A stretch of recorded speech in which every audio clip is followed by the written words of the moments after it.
Loose to the near wing. They go down low. Binnington jams that one away from Ryan. It's lifted out of the zone by Rosen. 3 seconds to go, and that'll do it. Bring out the Zamboni. A 6-3 homestand opening win for the St. Louis Blues over the Edmonton Oilers.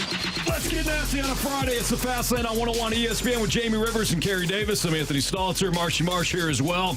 Happy Friday, everybody. 2:02, your time check is brought to you by Clarkson Jewelers, an officially licensed Rolex jeweler. If you're driving around right now in St. Louis, well, be safe out there. Take it slow. We got you covered for the next 4 hours. Yeah. Just take it real slow. Just dial it back a little bit.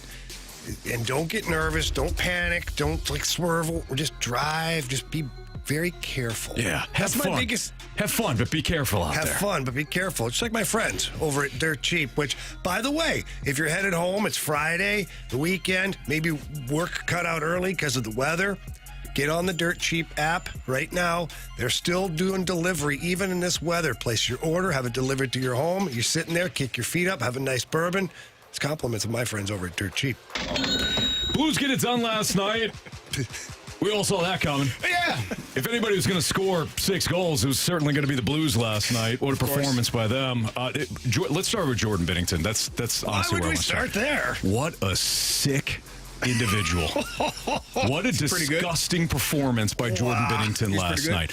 I don't know which one of the saves that he made last night was your favorite, but mine happened to be the one that was point blank right in front of him, and he goes, "No, thank you. Gotcha. Glove safe." That one was unreal. My favorite one. Toe drag. Was that one. Because same player, Zach Hyman, is in front, and he gets denied with the one touch, and Jordan Binnington throws the big leather mitt out there and grabs that thing. That's right. Yeah. And then the next one. Nailed it. He gets it across crease, pulls it backhand, and Binnington's going all the way to his glove hand side and then goes, and somehow contorts his body and stretches his leg. I said on the broadcast, I'm like, go, gadget leg. Kicks it out there and makes a toe save. It was incredible. He's been outstanding all season long. And, you talk about this team, I've heard you say it, I've heard a number of people say it. If you have a Game 7, you would love to have a Game 7 and Jordan Binnington being in the net because you trust him that much. You think that he's going to make a difference. He's a competitor. The thing that I love, when I watch certain athletes, I love to see guys that compete. And I know last year people, he's angry or that's a competitor. That's a guy that wants to win, that does not like losing, does not like how the season was going last year. He's going to give you everything. He's a maniac. And so you need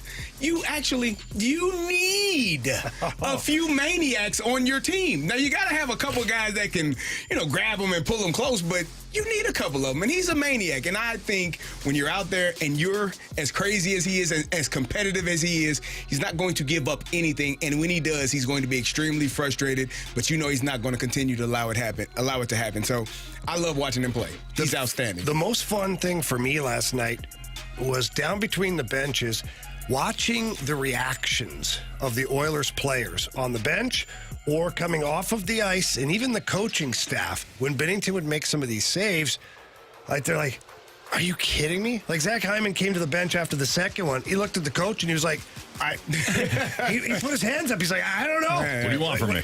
And he kind of giggled. He kind of giggled. He was like, I don't know. I'm trying, man. That's when you have other players frustrated and they know, that was a good one, and he just made a better play. It's like, it's like NBA. When you play great defense and somebody just knocks a shot down in your face, like, Coach, I can't do any better than that. I gave you everything. He's just that good. And I think that's what you saw last night. He's doing a fantastic job, and he's allowing this team to stay in a lot of games and win a lot of games. Yeah, he stopped 35 of 38 shot attempts last night. Had some rough starts in December, but Binnington has been outstanding ever since that. He's turned things around. .914 save percentage over his last 6, or better.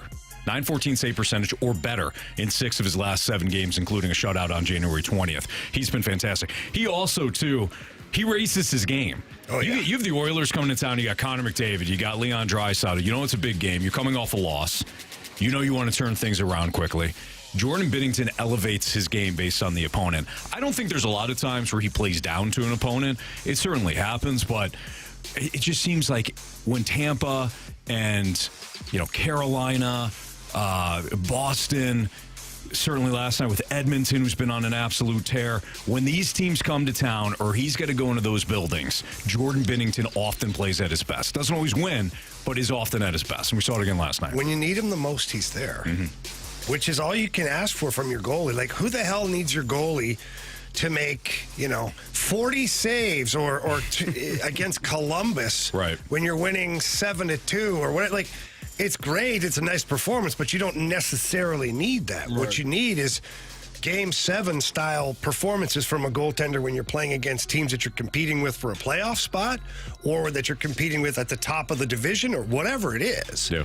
That's what you need. And so for me, the timely saves are huge. And the one thing last night, if we're going to expand this to the team, and because we're going to talk about a lot of different individuals who played very well last night and have played very well recently, but as a team, something happened last night that I liked is,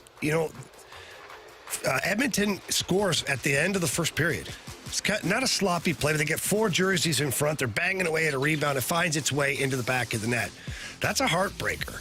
At the end of a period, you just played them really tough. You had a good start. You're feeling pretty good. That's a heartbreaker. But then the Blues come out right away in the second period and score. Like, the response was there. And then after that, man, the second period, they dominated. I haven't seen a second period like that from the Blues in a long time. And it was against these Oilers players, the Draisaitl's and McDavid. And you can't say, McDavid had a bad night. No, he still had 3 points last night. And every time he touched a damn puck, he's a threat to score.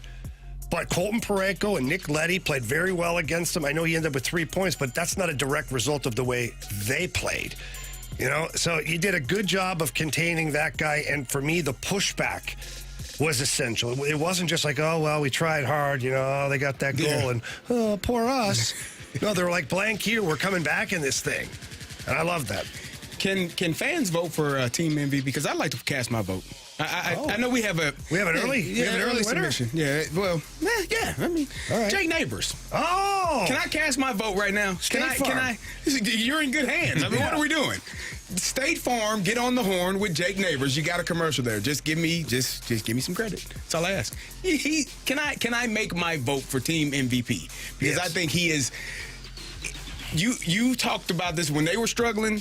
There's not, even last year, no one's in front of the net. No net front presence. No one. And here's this young man who says, you know what, I'll do it.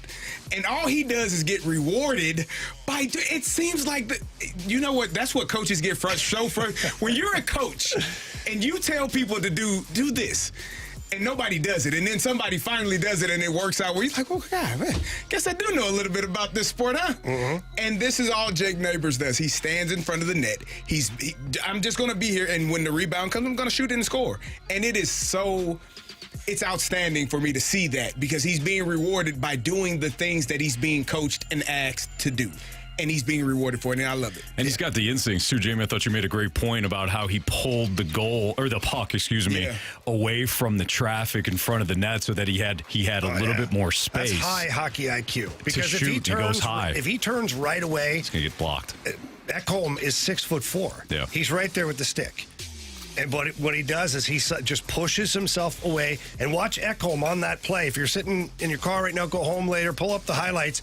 Ekholm on that play goes down for the poke check and then realizes, I can't get to him. So now Ekholm ends up actually contributing to the screen and being in the chaos on his own goaltender while Jake Neighbours turns around and puts it in the net. So Jake is playing great. One thing, too, I want you to bring to light here. Who else have you noticed in the last 3 games that has kind of figured out, scoring goals can be a little easier if I get anywhere close to the net? Have you noticed a guy doing that? Maybe a benefactor as well to having Jake Neighbours in front of the net, but this other guy now is just sort of sneaking in, riding the coattail, scoring goals. Torrey Krug I thought Torrey Krug has done it a little bit, but I thought everybody last night was doing it. Robert Thomas did it. Robert Thomas hung around the net. He kind of got lost a little bit on that first goal. Guy. Is it Jordan Kyrou? No. Yeah. Oh, Jordan Kyrou? Jordan Kyrou. Yeah. It's like he's paying attention to the younger guy. Like, and he's realizing that Neighbours causes a whole bunch of crap, right? And then all of a sudden these rebounds pop out and he's got open nets. Yeah. Wow, I can stand here and get loose pucks and score. Buffalo, it happened. Yeah. On the Montreal, it happened on the power play. to where Kyrou just pops out on that little spot right near the blue paint. Jake Neighbours is causing chaos. There's sticks, gloves, and Kyrou's like, oh, wow, empty netter. I'll take Nobody's that. there. Wow. Last night, empty netter. I'll take that. Like, he's figured out now. He's like, hey, I'm going to go right down near Jake. Doesn't it make sense, though? Like, you're right in front of the net. Pucks are going to bounce off of the goaltender or off of bodies, and they're going to be out of place. And again, watching Jake Neighbours, I'm nowhere near the hockey experience of you, but I know athletes, and I can tell when a young player has figured it out and when they are patient and not rushed. And that goal that Jake Neighbours scored, he is not rushed at any point. And for me, when you're watching it, it's almost like watching it in real time is watching it in slow motion, because he's just, I'm confident, I'm under control, I know what I want to do, and you all can't stop me from doing what I want to do. And that's what I see when he's in front of the net, when the puck is on his stick, he's going to make a good play. And let's not be confused here, too. He's not just, a knucklehead that goes in front of the net. Have you seen the skill level? Mm-hmm. How about last night, that play where Robert Thomas comes down to him, and in motion, he receives it, spins around, goes all the way across the crease, and then leaves a drop pass for Torrey Krug to put it in. Like, that is Matthew Tkachuk stuff. I'm not joking.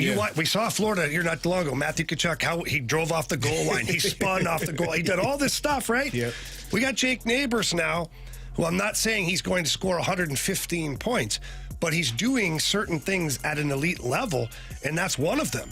And the thing, too, about that is when you spin like that and you show your back, the net front defenseman can't defend you. There's no puck. Right. He can try to be physical with you, but he can't get stick on puck because you're shielding the puck with your body in that spin motion, and that allowed Jake Neighbours to get right across the crease. Goalie stayed with him. No problem. Torrey Krug was coming in. He's like, I got to see him. now. Here you go. Now the goalie's like, what the... So that's what happens. Blues take on the Predators tomorrow. Pregame starting at 3 o'clock right here on 101 ESPN and the home of the Blues. 101 ESPN, the Blues Radio Network. 2:14, your time check is brought to you by Clarkson Jewelers, an officially licensed Rolex jeweler.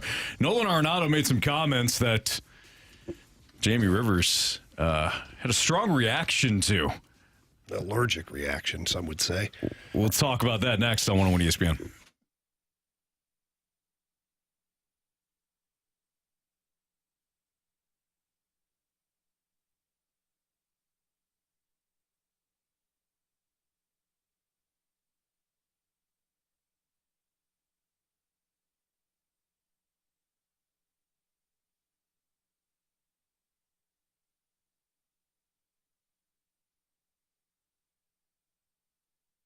Gentlemen, we all know how much I love the NBA.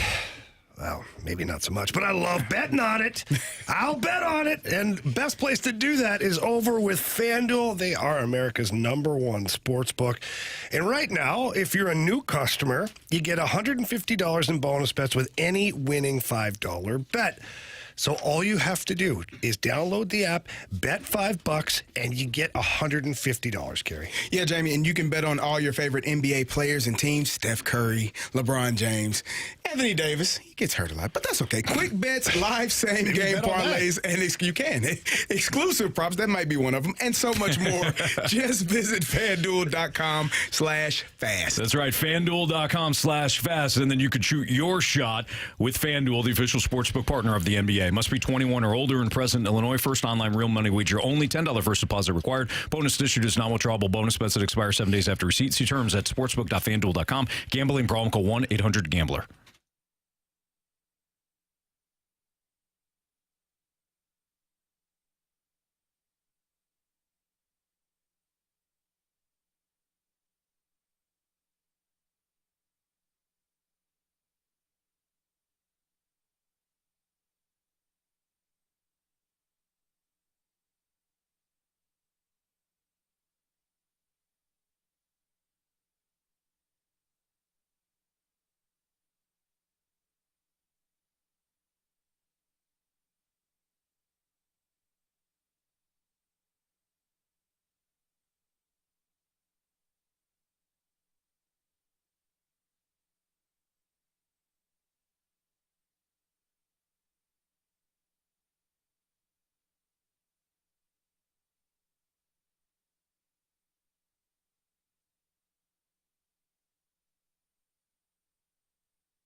Jeff Jones of the Belleville News Democrat wrote that, or at least provided the comments that Nolan Arenado said today in response to some comments made by John Mozeliak, bringing in Matt Carpenter when Matt Carpenter was signed, some of the reasons why Matt Carpenter was signed, including how he could take an active leadership role within the clubhouse.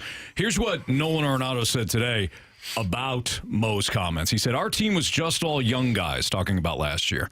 And I don't mean this in a bad way, but they kind of overran the clubhouse, and usually the veterans run the clubhouse. And I don't mean that in a way that they were disrespectful. It wasn't anything like that, but there was just so many of them. And I think if you want to get the best out of young guys, they've got to see how the veterans do it, all-stars and players who have been there before, and then that's how you get them better. But if they don't have those types of figures, it's hard for that to happen. I know me and Goldie were there, but we're not really vocal people either. So it's nice to have Carp, who's not afraid to go up to people and talk to them and hold people accountable. And I think that last part is what might anger our two retired athletes, Carey Davis and Jamie Rivers. Jamie, your thoughts? Yeah, so my initial thoughts were rage. You're 33 years old. You're arguably one of the best third basemen to ever play. You're Mr. Intensity. Look at you out there. You're twitching. You're Mr. Intensity. You can't lead. And what I really don't like is we had a young team. Okay. You had two players that were 21 years of age, Mason Wynn and Jordan Walker. After that, Burleson was 24. Work your way up the line here. Libertor, 23. 25 for Zach Thompson. Those guys are pitchers, though, too. So, there's a little bit of a difference there. Nolan Gorman, 23. After that, you're looking at 26, 27 and older. Your only true rookies were Mason Wynn and Jordan Walker. That's the only true rookie. So how are the young guys dominating the clubhouse? You let it happen is what happened there. Is you didn't have a voice. You chose not to have a voice, or you just don't have it in you to lead, to take control of a group. And Goldie, I expect that almost out of Goldie because you can just see his quiet demeanor, but I still expected more. You can be quiet and still lead. I've had those guys on my teams before where they're quiet, but they still go over and sit beside you and say something. They straighten it out. I don't know, Carey, I know you're foaming at the mouth for this too, and I'm trying to verbalize just how kind of confused and angry, I guess upset I am that these exact words have come out of what's supposed to be one of your leaders' mouths. This made me want to puke. That's the best way I could put it. When I finally was able to read the comments, for me, and I don't know if you feel this way, for me, when you talk about a younger player, normally it's somebody 25 and under. You know what I mean? That generally, unless they've been playing for 4 or 5 years and they came in at 20, 19, 20, and they are then veterans. Robert Thomas and Jordan Kyrou are not young guys, even though they're younger, because they've played enough games. But people that are 25 and under, generally speaking, that are working their way into, professionalism. So that would be, as you said, Jordan Walker. I wouldn't even put Mason Wynn on there because he didn't play enough games. So Jordan Walker, being generous. Nolan Gorman played 119 games. Newt Barr, these are guys under 25 that played games. Those guys played the year before, too. Nolan Gorman, Newt Barr, Jordan Walker, and Burleson all played over 100 games. Those are your younger guys. If you are looking, you're telling me that those guys overran the locker room? Or maybe you meant the pitchers, because then you got Zach Thompson, Matthew Liberatore, Andre Palante, and Drew Rom, who are young. So those guys ran the... Who the hell are the young guys that you are referring to? Because Tyler O'Neill is not a young guy. He's a veteran. Brendan Donovan isn't a young guy. He's a veteran. Tommy Edman is a veteran. So which young guys are you speaking of? And how the hell are you, sir, Mr. All-Gold Glove MVP candidate, not the person that they listen to? And they are running the locker room? No way in hell. That didn't happen. I don't believe that it's a possibility. another issue you had, one of your leaders and veterans that you signed last year, you silenced him. Not you personally, but your team did. So one veteran that would speak up, because you just said you and Goldie aren't veterans that speak, you silenced him. So your first baseman, third baseman, and your catcher are all silent because you two are quiet and you all forced him to be quiet and not say a word because of how y'all treated him. This is madness. And this is what I'm talking. So your response as a team, we need older guys. What the hell are you talking about? You need older guys? Because your older guys don't have enough in them to speak up? No, man. That is a terrible. That team, I know now why they lost 91 games. Mm-hmm. I may have been confused. You can blame the pitching was terrible. We got a 41-year-old Adam Wainwright. His shoulder was hanging on. Oh, Jordan Montgomery. Jack Flaherty's on. No, it's not. Because your best players on the team usually are the guys that people listen to. Those are the guys that they ask questions of. Those are the guys that they run to and say, hey, what are you saying? What? Help me out. You know what Albert Pujols did? That's what the hell he did in 22. And you two did not do that in 23, and that's why the team stunk. That's it. If I'm looking at this from the Cardinals' perspective, I'm glad he said it. Gold gloves don't make you a leader. Being a good player doesn't make you a leader. Being paid a lot of money doesn't make you a leader. I'm glad he said it. He's not a leader. Leaders come from all different walks of life. He was painted as a leader. He shouldn't be. But he was. Then he shouldn't. He shouldn't. By who? By everybody who talked about the work ethic. And he's out there first. He's taking extra. He's a leader. That's fine. That's fine. You can lead by example, but he cannot be one of your leaders within that clubhouse. I agree with that last part that you say, Carey.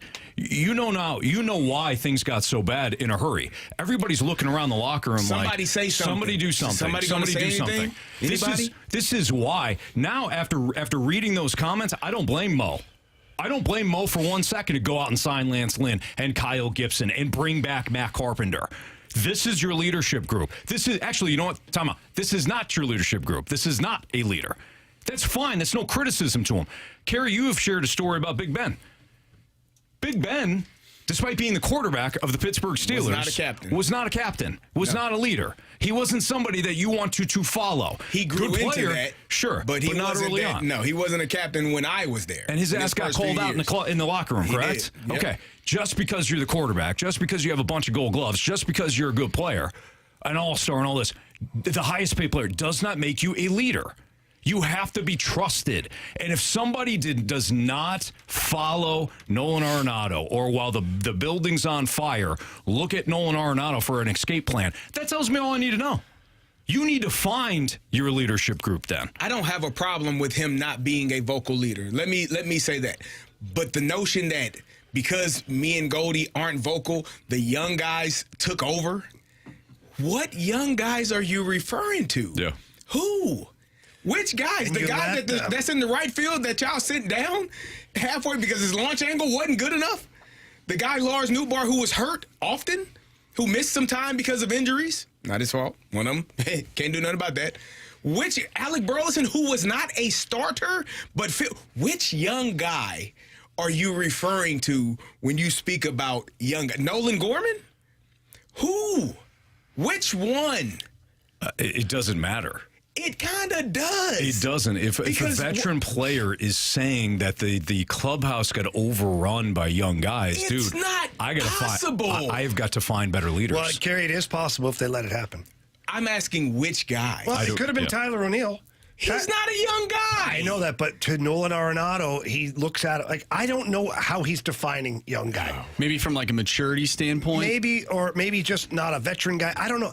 We'd have to ask Nolan to specify what he meant by young guy. Like, is it age, experience, maturity? Whatever the case, to me, it's irrelevant who it was. What's relevant for me is that they let it happen. I've been on teams with lots of young guys. When I was with the Islanders, we had a ton of young guys. When I was with the Coyotes at the end of my career, we had nothing but young guys, but a handful of old guys. Let me tell you something. The young guys didn't run that room. They didn't overrun anything. you have to have the right people in place to make sure that they're adhering to what the hell's going on. And if Arenado and Goldie aren't vocal leaders, Carey, I'm with you. You don't have to be.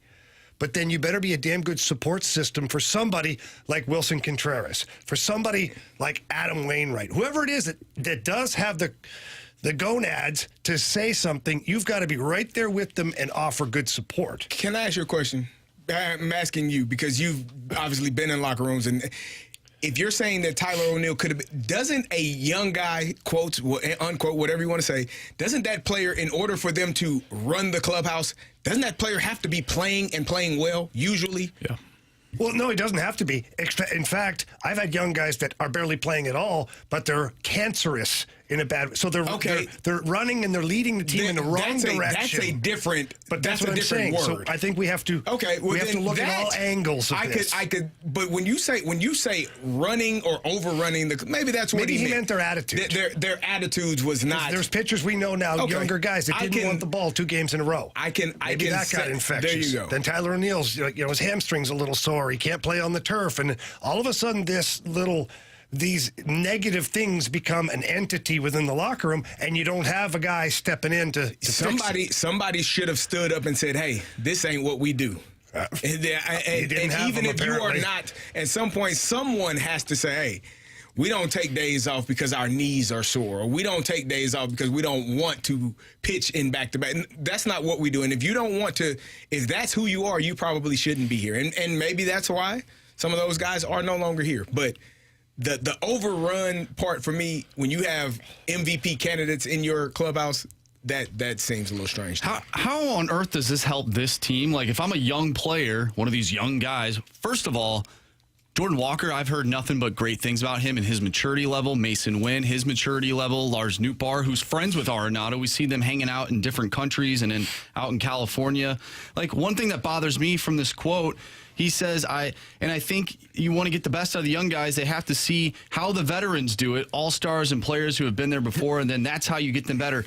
Dude, that's you. You're talking about yourself. Like, how does that help this team? Speaking of yourself. Like, how do you go into spring training? You gotta watch how I do it, but don't watch me, because I ain't going to say anything to you. I don't want to be Dude, you tangle gloves.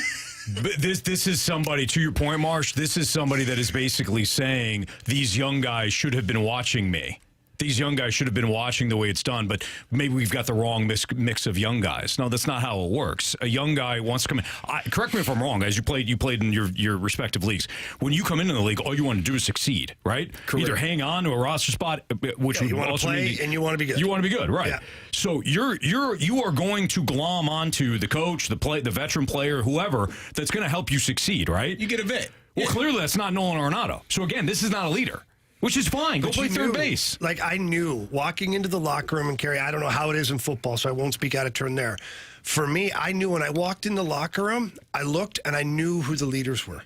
Like, I knew, like, Garth Butcher was still, a leader here on this team. And I knew, like, if I showed up to training camp and I screwed around, like Garth Butcher, not the best player on the team, grizzled veteran who'll kick your teeth in if you cross him. Mm-hmm. I knew I had to keep him happy. Correct. Like, if Garth Butcher wants to go to lunch with me, that's because I'm doing things right or I'm doing things really wrong. One of the two. Yep.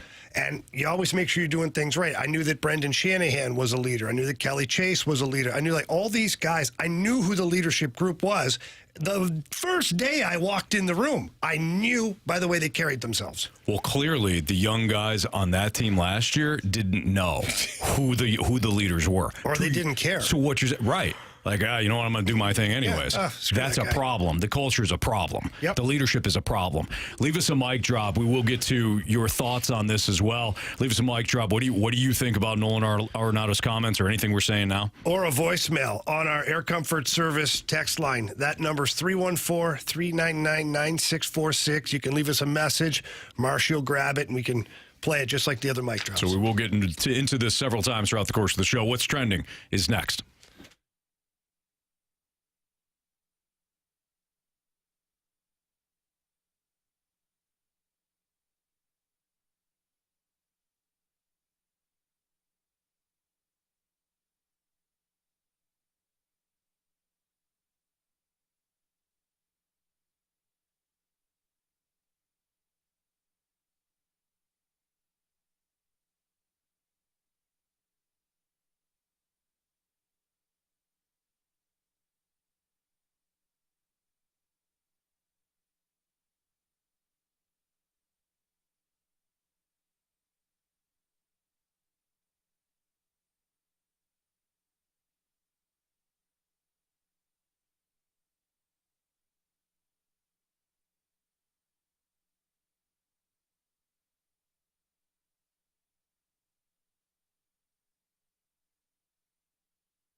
101 ESPN Sports Center.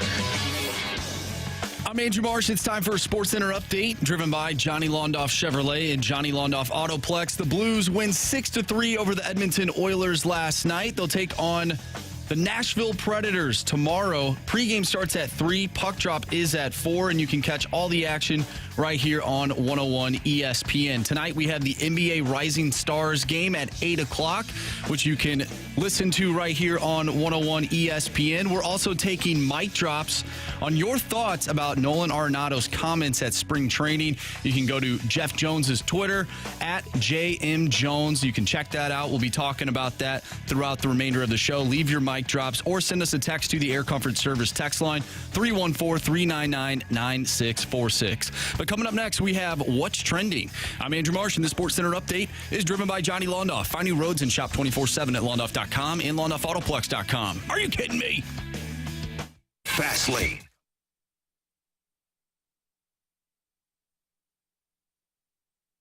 It's time to find out what's going on in the sports world with What's Trending Now. Brought to you by Goodwill. Donate a car and get tickets to the St. Louis Cardinals.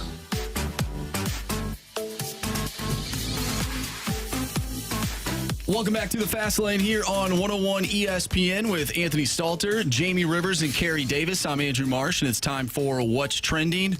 Gentlemen, last night, Caitlin Clark from the logo broke the women's all-time scoring record. NCAA sets the single game record as well.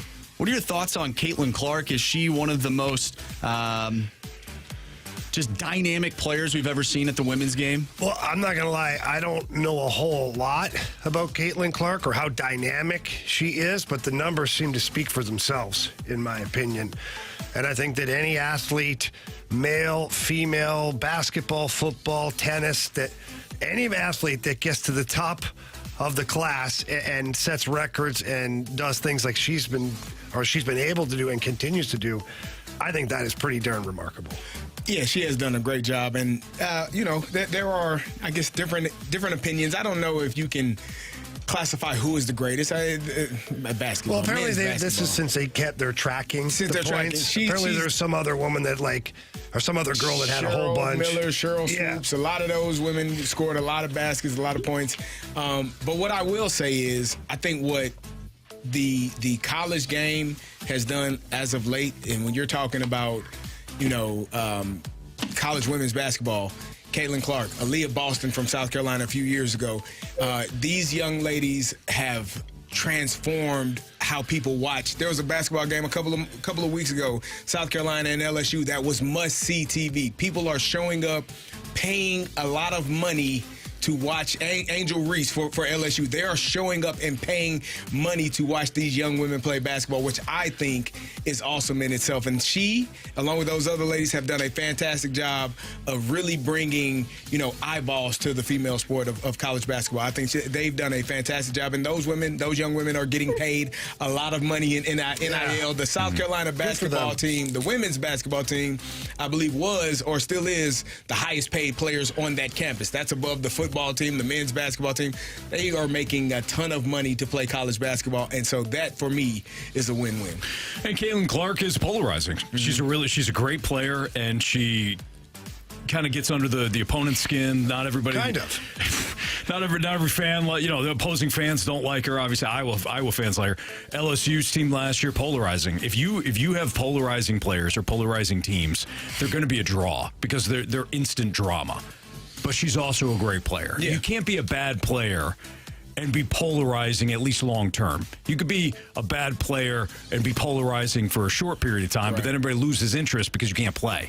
Caitlin Clark is the opposite of that. She's a great player, and she's got a ton of swagger. Yeah, they shooting the hell out of the ball. Yeah. Like, watching them play basketball is fun. And the NCAA tournament, the women's side is going to be awesome again to watch.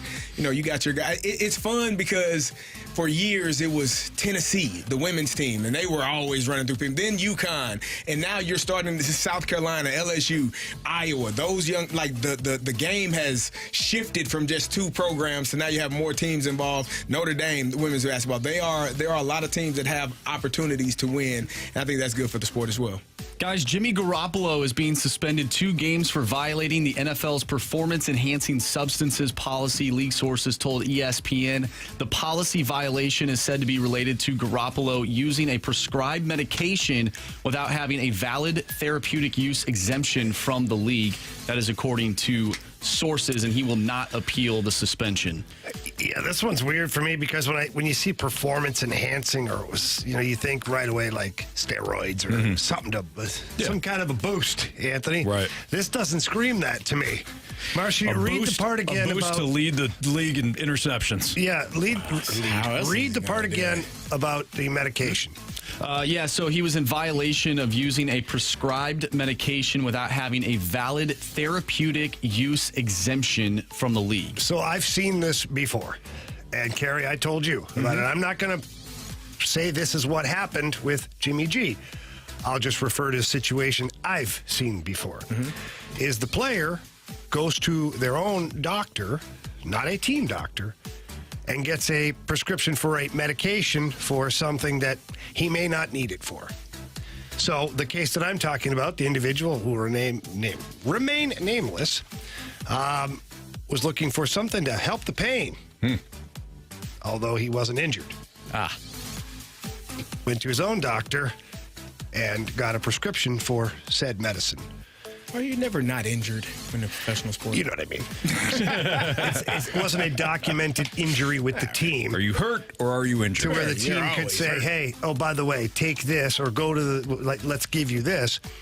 So I'm not saying that that's what happened to Jimmy G. It sounds like a similar situation to where the team was not aware, and the league certainly was not aware of any of the injury or requirement, yet he got his own medication. All right, that's what's trending here in the Fast Lane on 101 ESPN. By the way, do you think he's done? I think he was done last year. He was a terrible. He'll surface again. He had a terrible season last year. He'll be a backup quarterback somewhere. He'll take that money. He'll go to the bank with that. He'll have his hair all pretty on the sidelines and stuff. But he'll have that nice tan going. He drives the ladies crazy, just batting his eyelashes.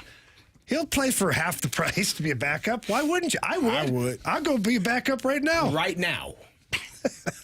Is he done as a starter? Great notes. Yeah, probably. Yeah.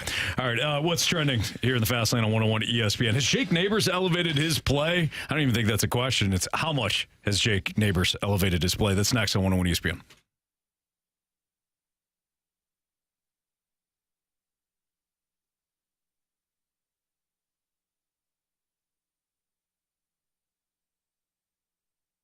You might be slipping and sliding all over the road right now, and that's because you've got a car that you know you have needed to replace.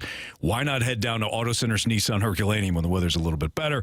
You head down there, or just visit them at autocentersnissan.com. You can check out the inventory that they have. And when I say inventory, I mean they have over 700 vehicles on their lot, one location, right there in Herculaneum. They have new Nissans, like new Nissan Pathfinders, new Nissan Rogues, new Nissan Altimas. They also have different pre-owned vehicles, different makes, different models, all for you to peruse at autocentersnissan.com. But then again, when the weather gets a little bit better, hopefully it's not snowing, maybe tomorrow or Sunday, you can head out to Herculaneum, you can test drive the vehicle, and you can also finance the car right there at Auto Centers. They have great financing options, whether you have good credit or not so great credit.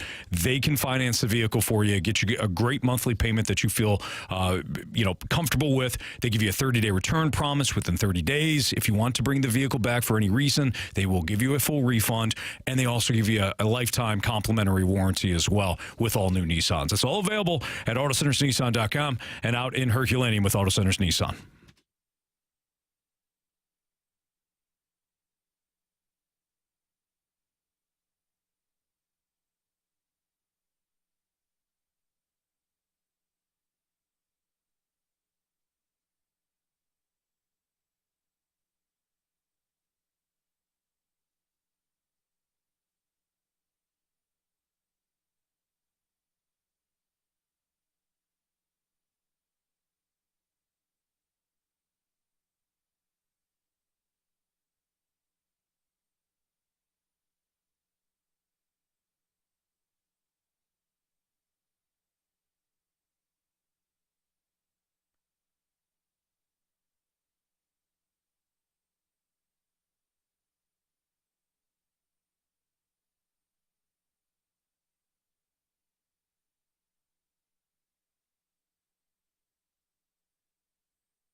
not really a question of has Jake Neighbours elevated his game or his play. It is by how much. You were talking about, or Carey, I think you were saying how he almost has slowed down because he's so patient with his play right now.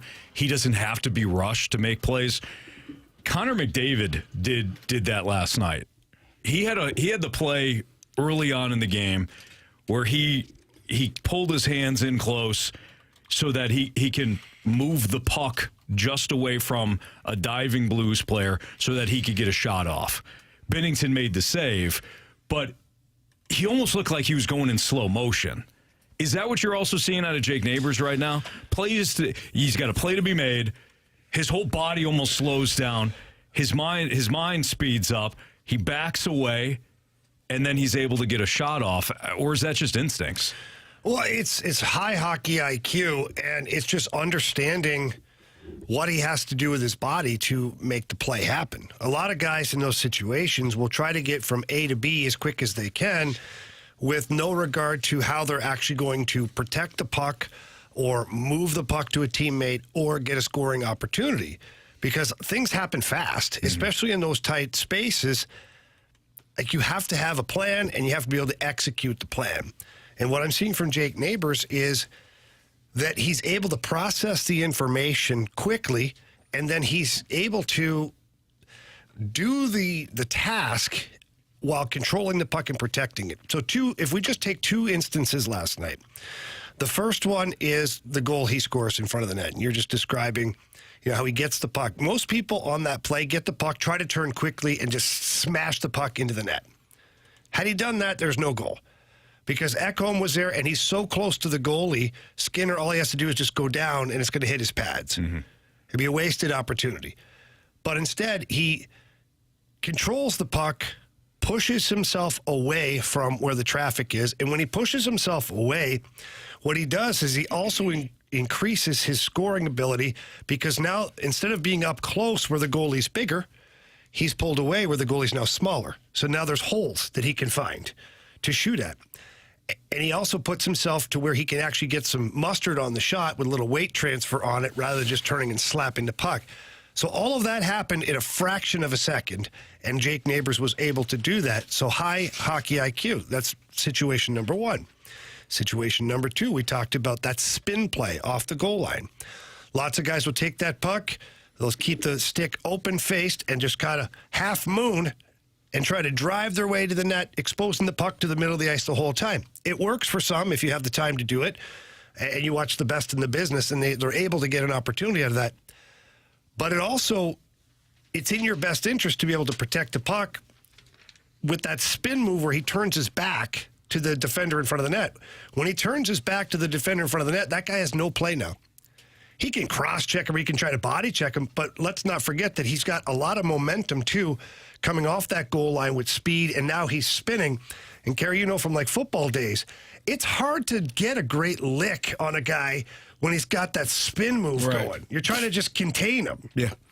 And so Jake Neighbours is able to process that quickly, and then he drives all the way around the blue paint. The goalie stays with him perfectly, Skinner.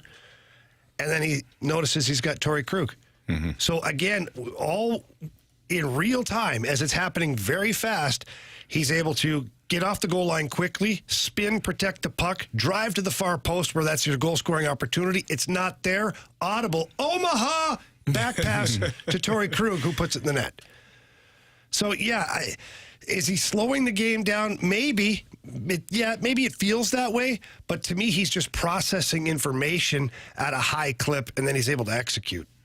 He showed. I don't know if I've seen that much emotion from him after scoring a goal. Like, he just really he's very confident, very calm, and poised for a young player. Which again, it takes time to be that mindset. And he's 105 games into his career. that's not a lot of games. That's one season, a season and a quarter.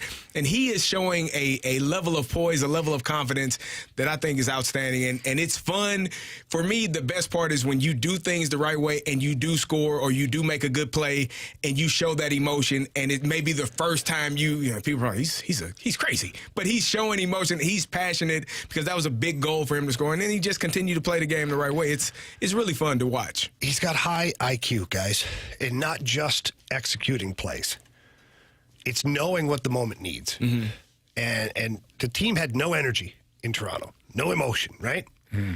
What does Jake Neighbours come out against Edmonton? Now, there was a ton of energy in that building last night. It felt like a playoff game. It was pretty awesome. But Jake Neighbours showing the emotion that it takes, you know, to be successful and do those things. So, the biggest thing for me, the biggest tell is we see all these other broadcast teams at morning skate. And most of them are former players, the analysts and things like that. In the last week and a half, the first thing they ask me about is Jake Neighbours. Mm-hmm. Hey, what about this Neighbours kid? Is this Neighbours kid, is he for real? What's the deal with this Neighbours kid? Or they come and they offer their own, say, hey, he's a throwback, man. I like the way this kid plays. He doesn't seem like he's 21. Yeah. This is the conversation that's going on right now. So that just tells me everything I need to know about this player in this particular moment. And it doesn't look like he's going to slow down. He's just going to get better. Jake Neighbours was on with BK and Ferrario earlier today, and they asked him why he's had success.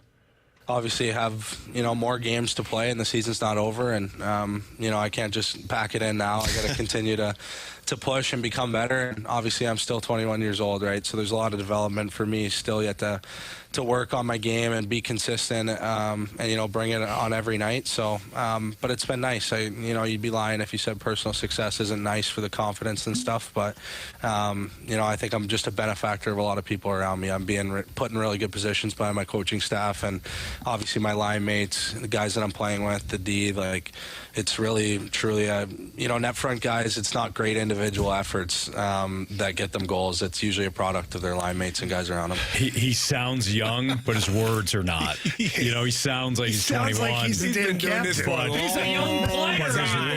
His words are you mature. Can't have a young player be like that. Yeah. You No. got to take over the locker room. The old guys.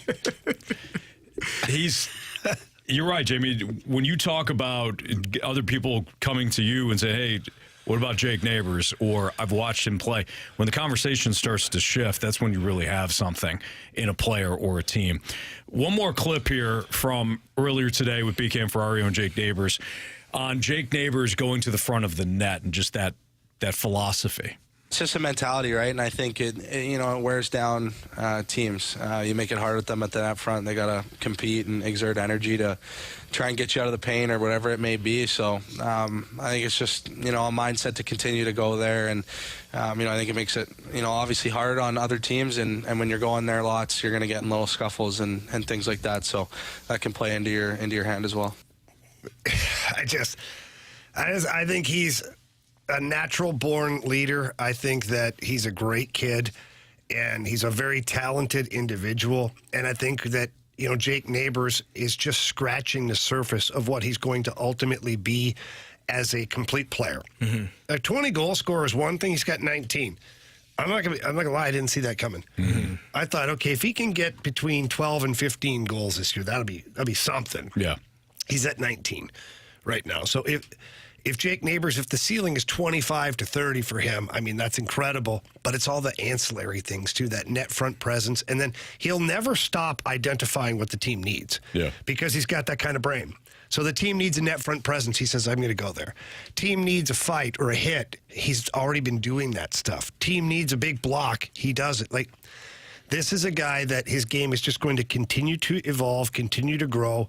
And I honestly can't wait to see Jake Neighbours at like 25 years old, 26 years old. It's going to be a lot of fun. Blues down the Oilers last night. They'll get a chance to take on the Predators tomorrow. Pregame right here on 101 ESPN starting at 3 o'clock. We asked for your mic drops on the Nolan Arenado comments, and one of the more predictable things happened. Talk about it next on 101 ESPN.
I know you guys are paid by the Cardinals and Mo.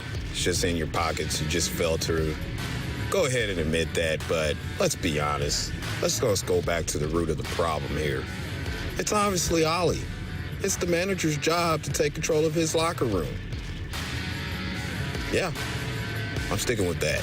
Yep. You guys have a great day, though. Tim, you have a great day, too. Did you get your check? No, I didn't. You get yours? No. Marshy? Guys, I'm going to be honest with you. I haven't received. They almost gave me one after I put those glasses on the other day. That's why I wear them. I haven't received $1 from the Cardinals. In fact, Anthony, you know this. I was a little bent when it happened too. Is the Cardinals send out calendars every year to local media. Brad Thompson and Anthony Stalter got one last year, and I didn't. Yeah. So if that tells you anything, probably should let you know. If they can't give me a calendar, I'm not on the payroll. I'm surprised they didn't sign you after that first pitch that you threw out last season. Good call. There is an asterisk next to that because Wayno's 200th, they have to put that I actually was the starter. Yeah, I heard that. Yeah. I'm to the point now where I don't really know when somebody like Tim, God bless your heart, when you say stuff like I like we're getting paid by I literally said in a rant one time that I would break a beer bottle and stab Mo and Gersh for Cardinals Nation. You didn't say that. You said I have to help you on this before you get in trouble. Yeah, please do. You said you'd break a beer bottle and put it to their throat. You didn't say you'd stab them. I don't believe he said that. Either way, I said it for Cardinals Nation. Tim, you don't maybe listen to every show, so maybe you missed that one. Shame. You're missing out. Yeah, you certainly are. But we appreciate you listening to this one, though. Yeah, we're not paid by the Cardinals. Although we are open to it. Seriously. Hey, listen, you will gladly. I will wear these glasses every damn day if you want me to. Depending on how much you want to give us. Yeah. All right, so I had teased this. One of the more predictable things happened when we asked for your comments about Nolan Arenado. Nolan Arenado responded to some questions about, hey, Mo said this about bringing in Matt Carpenter as a veteran leader. What do you think? I'll read these comments again, provided by Jeff Jones at JM Jones on Twitter. Our team, this is Nolan Arenado speaking. Our team was just all young guys, and I don't mean this in a bad way, but they kind of overran the clubhouse. And usually the veterans run the clubhouse. And I don't mean that in a way that they were disrespectful. It wasn't anything like that. But there was just so many of them. And I think if you want to get the best out of young guys, they've got to see how the veterans do it. All-stars and players who have been there before. And then there's how you get them better. But if you don't have those types of figures, it's hard for that to happen. I know me and Goldie were there, but we're not really vocal people either. So it's nice to have Carp, who's not afraid to go up to people and talk to them and hold people accountable. I'm going to play this mic drop, then I'll say what the predictable thing is. This is from the 618. Yeah, I was calling about Nolan Arenado's comments. I think it all boils down to Oli's not a leader. You never heard this when Red Shandies was a manager. You never heard it when Torrey was a manager. You never heard it with Herzog or La Russa. I think it all starts from the top down. Oli did a lot of things wrong, airing out dirty laundry about players to the media. I mean, I just don't think he had control. I think Skip Schumacher did a nice job. But when Skip left and Albert left, I mean, I just think Oli couldn't handle it. And it just shows that he doesn't have control. He's a very inexperienced manager. He might be a really good guy, and Mo likes him. But I just don't think he's not La Russa. He's not Herzog. He's not Torrey. I mean, he's a young guy and into analytics and, scheduled days off and all the stuff he worries about. He don't win on the field. So thank you. All right, thanks for your comments there. Let's clarify this once again. Veterans went up to Oli in spring training and asked him to talk to Tyler O'Neill about hustling. Oli talked to Tyler O'Neill, set out expectations. This is what we expect of you. And then when that play happened, that's when Oli went the media route. He had already had conversations with Tyler O'Neill. Veteran players went up to Oli and thanked him after he made the comments about Tyler O'Neill not hustling and said, thank you for holding him accountable. So he was not airing out dirty laundry in that respect. No. Let's now get into Oli as manager, because this is something predictable. Something happens, and a popular player like Nolan Arenado makes these comments, and a lot of people want to blame Oli. In fact, I think they want to blame Oli for everything. They don't want him to be the manager. You might get your wish in a year. You might get your wish in 8 months that Oli's not your manager anymore. Oli can only work with what he has on the roster. If Tony were the manager, I think Tony would probably be going to the front office and saying, hey, you need to get some of these guys out and get me actual leaders. That's probably what he do. If Tony recognized who was a leader and who wasn't. So maybe to the 618's point or Tim's point about Oli, maybe Oli doesn't recognize that. Maybe Oli didn't have a choice in it. But maybe Oli doesn't have a choice in it either. Yeah. To just blame Oli for a player that is making a ton of money and that is supposed to be one of your leaders, saying comments like this, there's only so much he can work with within the clubhouse. Now, should he be a stronger leader? We can have that conversation. I'm running down most of the teams, all the teams that I played on, and I don't know on any of those teams where when I think of leadership that player is not a starter. In my own in football, I'm thinking of, in Pittsburgh, I told you it was James Ferrier. He was one of our leaders. It was in Illinois, it was me. I was one of the leaders, and when I was 3 years of my career there. When I'm thinking of Washington, I'm thinking of London Fletcher. When I'm thinking of Tampa Bay, I'm thinking Derek Brooks. Like I don't know, and those guys are Hall of Famers. Like except for Ferry, but when I'm thinking of guys that are leaders, and I'm reading the quote from Nolan Arenado, young players learn from the veterans, the stars. Again, that's you. That's you. And then he said they weren't disrespectful or anything. Well, what was it? Like, there were so many of them, but there wasn't. Like, it feels so contradictory, and I'm trying to, I guess, decipher what this comment means. If they're not disrespectful, but you want them to pay attention to the veteran guys, hey, I'm a veteran. Watch me, guys. Like, this is how I prepare for a game. Yeah, I'm stinking it up right now. I'm not playing my level, but here's why. And again, that may not be your place. That may not be who you are. But even as a veteran, you don't have to speak for people to watch you. Like, people pay attention to you every single day. It's like kids. Our kids watch where the hell you learn that from? I've been watching you, Dad. Oh, I didn't know I'd do that all the time. But I'm not much of a leader. Yeah, but you are. You are. You are. I get it. You were an MVP finalist 2 years ago. But that doesn't. Yeah, but they're watching you. But it doesn't make you a leader, though. You know that. But they are watching you. They are watching you. They are People watching are you. watching. It does not. Carey, you either are a leader or you're not. You don't have to be a vocal leader. Like, everyone is not stand in front of the clubhouse, in front of the team, and say, "Hey, let's go." Everybody is not that. Right. But you still are a leader. People are watching the best players. You think that they aren't watching Paul Goldschmidt take at bats and batting practice, and Jordan Walker is like, what? Okay. Well, Jordan Walker is, for sure. He's a young guy. But he's a guy you look at and go, he gets it. Some of these other guys don't get it, Carey. I don't know who those guys are. I don't know who they are either. I think you're focusing on who the actual individuals are. Like, you want names. I don't believe those people are there. I think what I think has happened, is it was a locker room without leadership.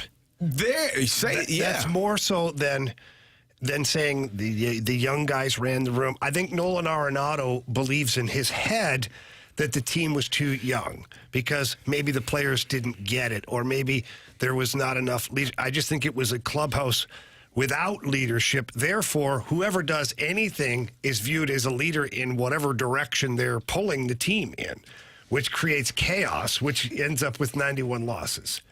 That's the way I think it went down last year.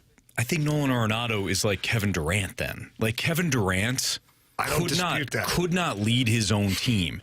He wanted to go to a spot that was already established.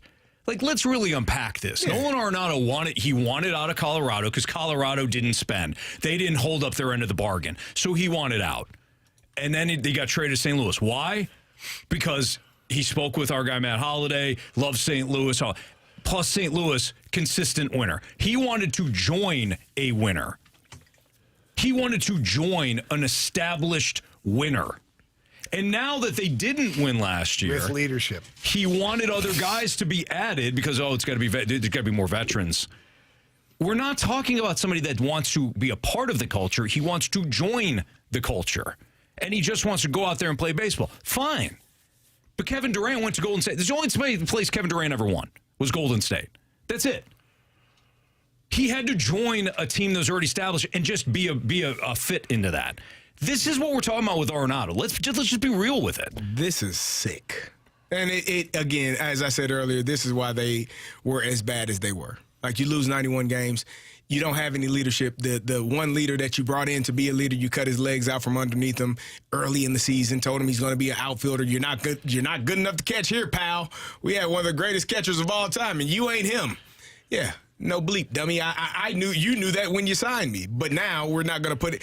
It was mistake after mistake after mistake, and now I feel like they're trying to, I guess, rectify those mistakes in one season, and I don't know that is going to happen either. That's how I feel about it at this point. It's called an overcorrection. There you go.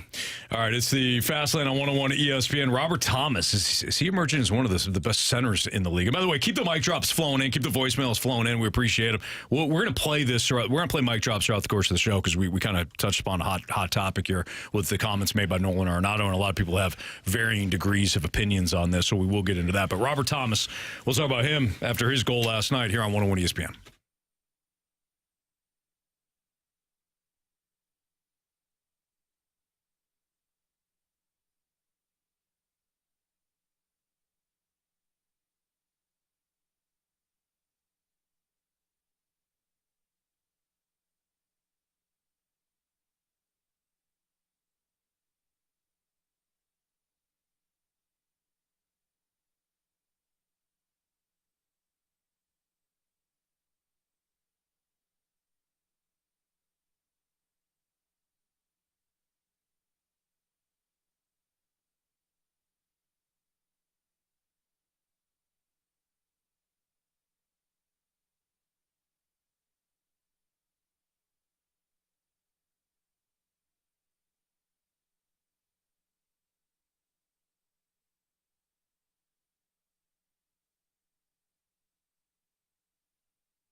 Get it right back into the middle. Buchnevich comes over to Parayko on the near wing.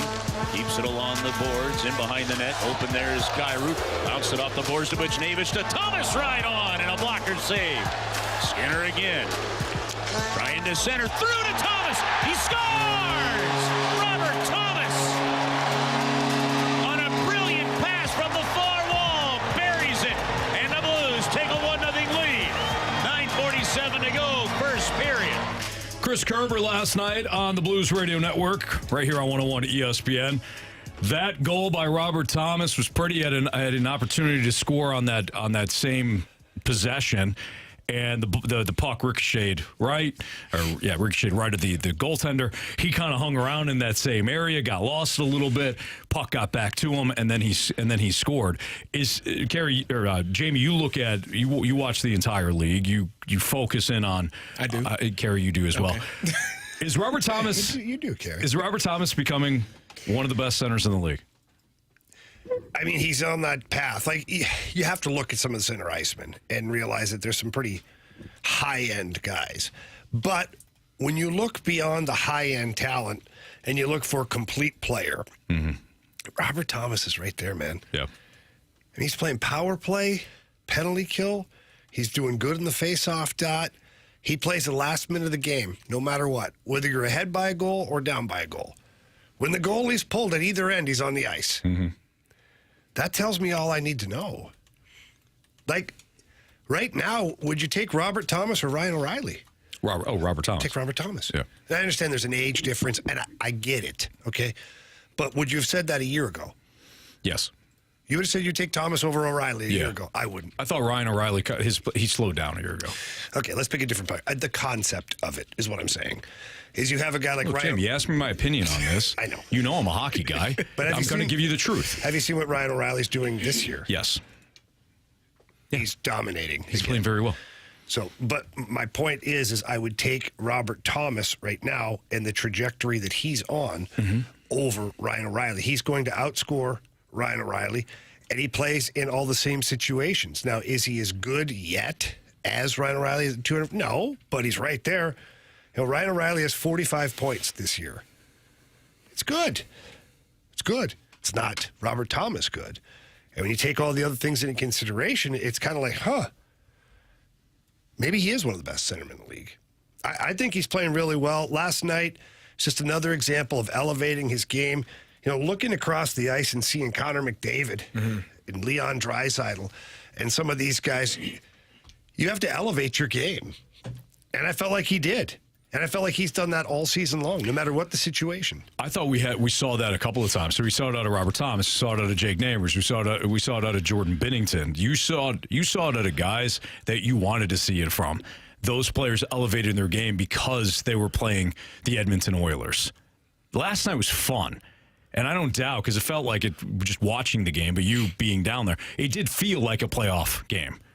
I loved that response following the loss to Toronto. It was important. I mean, when you talk about the Toronto game, how, I guess, lackluster they came out, not having the amount of energy that they needed to have, and then to show up against a team that scored 8 goals the couple of nights prior that we assumed was going to be on fire again.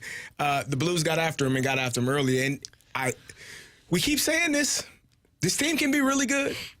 It's just a matter of consistency, and if they want to be a playoff team and have they're going to more than likely going to be a playoff team. But if you want to have any sort of long stay in the playoffs, it's going to be about consistency and doing it every single night.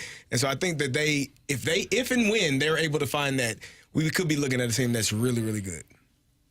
100%. They're a playoff team. They are a playoff team. They're a wild card team. I was talking about this before. Longevity in the playoffs. Can they sustain a 7-game series and be consistent enough in that series against a good team? See, I'm not. That's interesting that you brought that up, Carey. I don't look at it that way. You don't want to win a championship? The hell is wrong with you? It's funny because it's all coming to me now. It's funny, right? It's all coming to me now. I subscribe to the Nolan Arenado theory, which is that you just go out and you just show up and no leadership, just be there, be you, and Guys can watch if they want to or not. Ricochet shot. It's funny coming from you because you were saying how I said that this is the 2019 version of the Blues again. So I don't know why you don't say I don't know where we're going here. Now. I don't know what's going on with you two. It's him. I don't know. I viewed this team as a playoff team. And it is one of those, like, I don't say this about the Cardinals because they play in a division of absolute garbage. The Blues play in a conference that is stacked, a division that is stacked. Yeah. And they didn't make the playoffs last year. So for me, it is a just get to the playoffs, just get in a retool season. You can't do much with the cap. Doug Armstrong did as much as he could, quite frankly, with the cap. Also set himself up for the future. You have veteran players right now or young guys that are supposed to be entering those big roles like a Robert Thomas and like a Jordan Cairo. And you have young guys like a 21-year-old Jake Neighbours who's stepping up. Just make the playoffs. That's where I'm at on this. Whether or not they can sustain, I don't know. What's the matchup? Who's hot? Who's not? At this point, right? So for me, it's just, Jim, are you looking at it that way too, or? Here's the way I'm looking at it is, yes, just get in. Just get in. And I'm not saying that with the thought of that, well, everybody will just be happy because you made the playoffs. I'm saying just get in because I think this team can do some damage. What I saw last night from Jordan Binnington and what I've seen on a consistent basis from Jordan Binnington is a goalie that can win you a series. Mm-hmm. They could steal you. They could steal you a series. Yeah. So right now, if the Blues end up playing Vegas Golden Knights or the Vancouver Canucks or the Dallas Stars, who they're 2-0-1 against the Stars this year, you think they're going to be lined up excited to be able to have to try and score on Jordan Binnington? No. And then as a team, all you have to do is play a version of what you did last night. Score on the power play when you have the opportunity. Defend well. Play hard. Play with emotion. Let your goalie make the saves that he's going to make. Mm-hmm. And then you just don't know. That's why hockey is that one sport that, for me, the team that wants it more or outworks the opposition has a chance to win a playoff series. And I know it happens sporadically in basketball and in football, but in hockey, for me, it's the biggest margin of you can outwill the opponent. In football, I know there's certainly times where you can outwill your opponent, but you still have to have a damn good quarterback. You got to have the guys in the skilled positions. And then, in the trenches, your offensive line, your defensive line, they can win or lose the game. I understand that. But in hockey, how many times you see an 8th seed, we've seen it quite a bit, or a Jonathan 6th Quick. seed, win the damn Stanley Cup. Mm-hmm. And so for me, the Blues, they get in with great goaltending. I think a first-round matchup is quite winnable. From there, man, you need some luck. You need some health, no injuries, things like that, but who knows? It's Fastlane on 101 at ESPN. Are the Cardinals trying to recapture or rediscover the Cardinal Way based on their off-season moves and maybe even based on the comments that Nolan Arenado had that we've been discussing throughout the course of the day today? We'll get to that next on 101 ESPN.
101 ESPN Sports Center.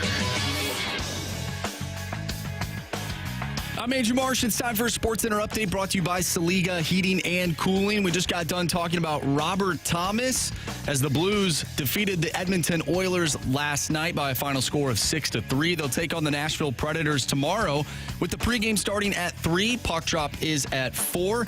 And you can catch all the action right here on 101 ESPN. Tonight, we'll have the NBA Rising Stars game at 8 o'clock. So make sure you tune in to that. We're also taking your mic drops on Nolan Arenado's comments in spring training.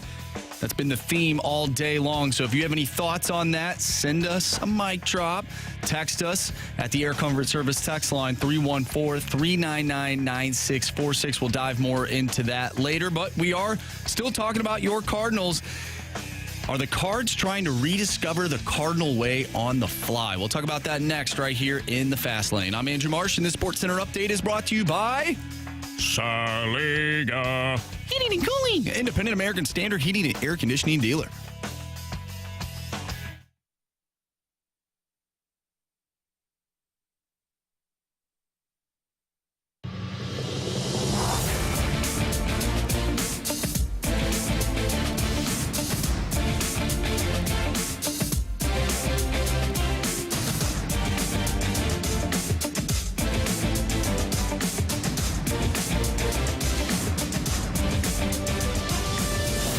It's the Fast Lane on 101 at ESPN. Something kind of dawned on me when reading Nolan Arenado's comments about Matt Carpenter and why they added him. And then you look back and you also had the offseason additions of Lance Lynn and Kyle Gibson. I wanted to ask you guys, do you think the Cardinals are trying to recreate the Cardinal Way? Like the front office is trying to recreate the Cardinal Way on the fly? Yes.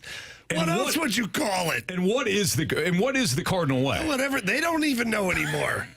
They don't. I don't know if anybody knows exactly what the Cardinal Way is, except for that you show up, you respect the logo, and you don't make an ass out of yourself. Like, there's obvious things, right?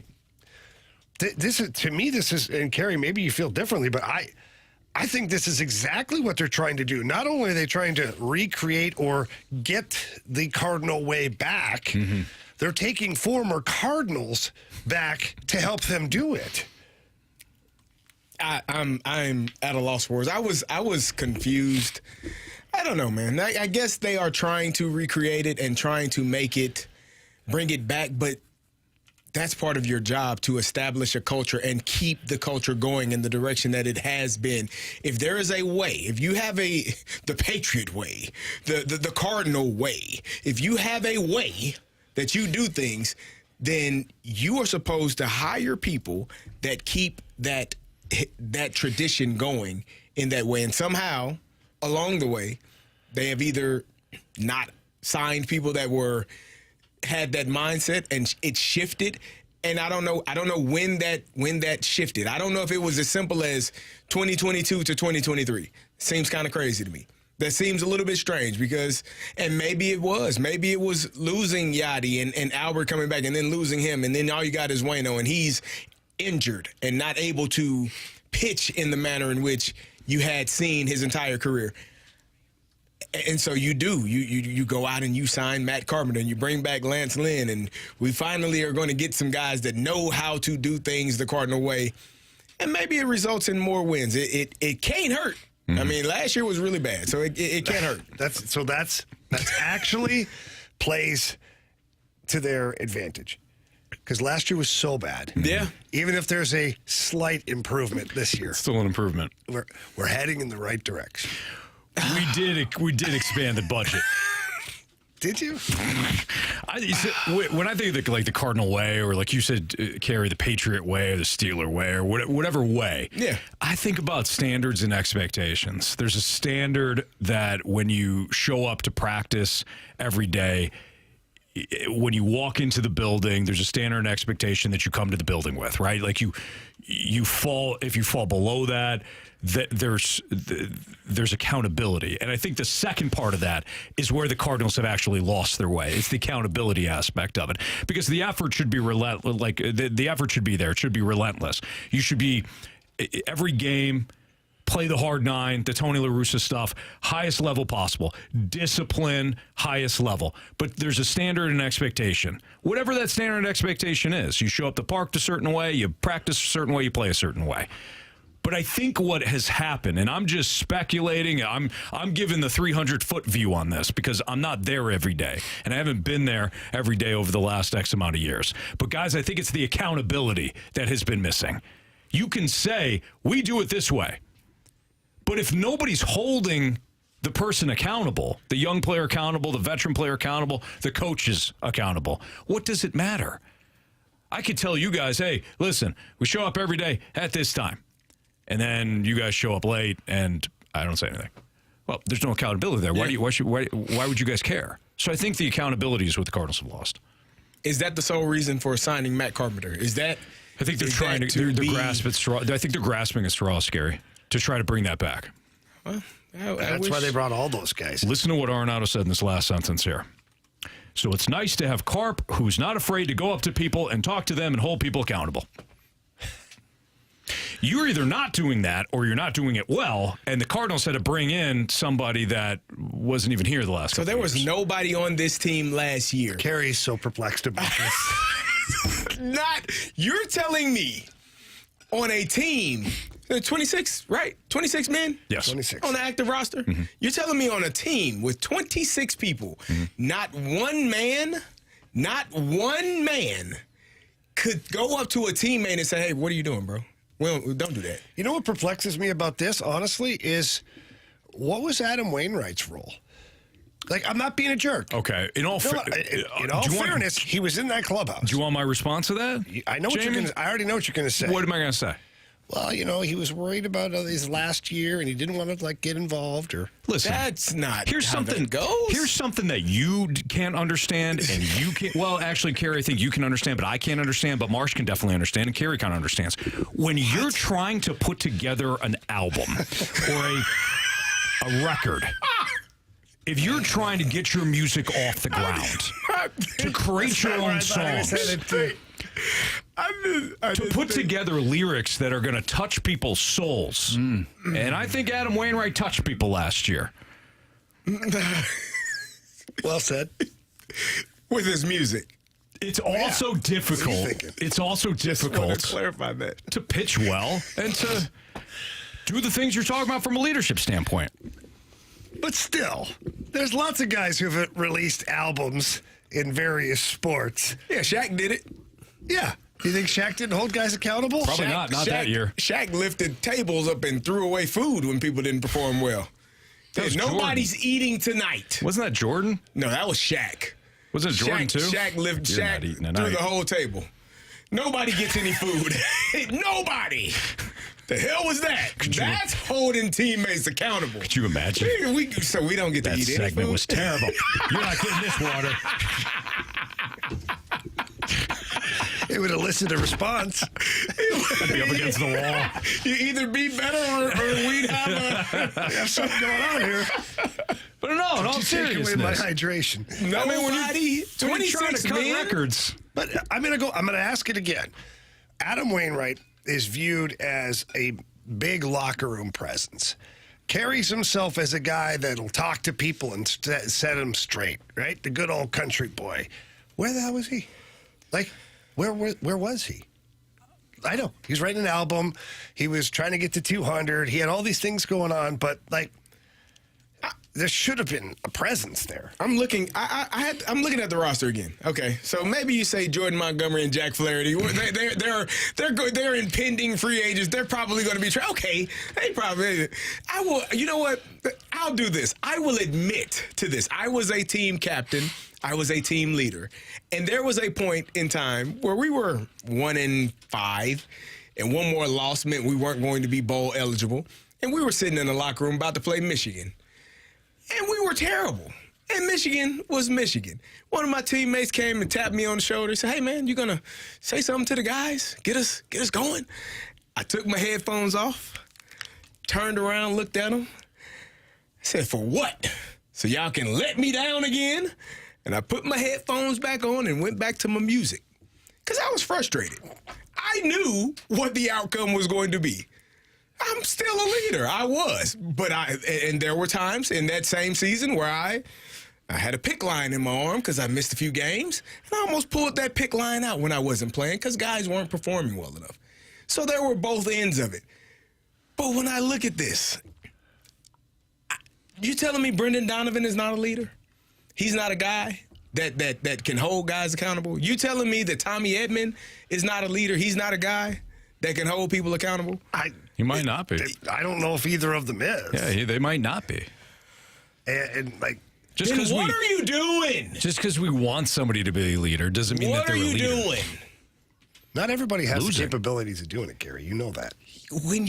Well, that's okay. You're right. I'm you know what? I'm done for the day. I see you guys later. It's been fun. I don't have an answer. Don't you dare look at us and tell us that we're disappointing you. Thank you for holding me accountable. No, we win in Michigan. All I'm saying is that you're 100% right, and I understand your frustration because you're thinking of you personally. You are correct, and you're describing you personally. You are correct. So for a second, don't be you. And for a second, but I'm describing every team I've ever been on in my entire life. Good teams, though. Think of teams. Even bad teams. Think of those teams, though, Carey. How many of those teams had passengers that were just plenty. Okay, so if your team is full of passengers.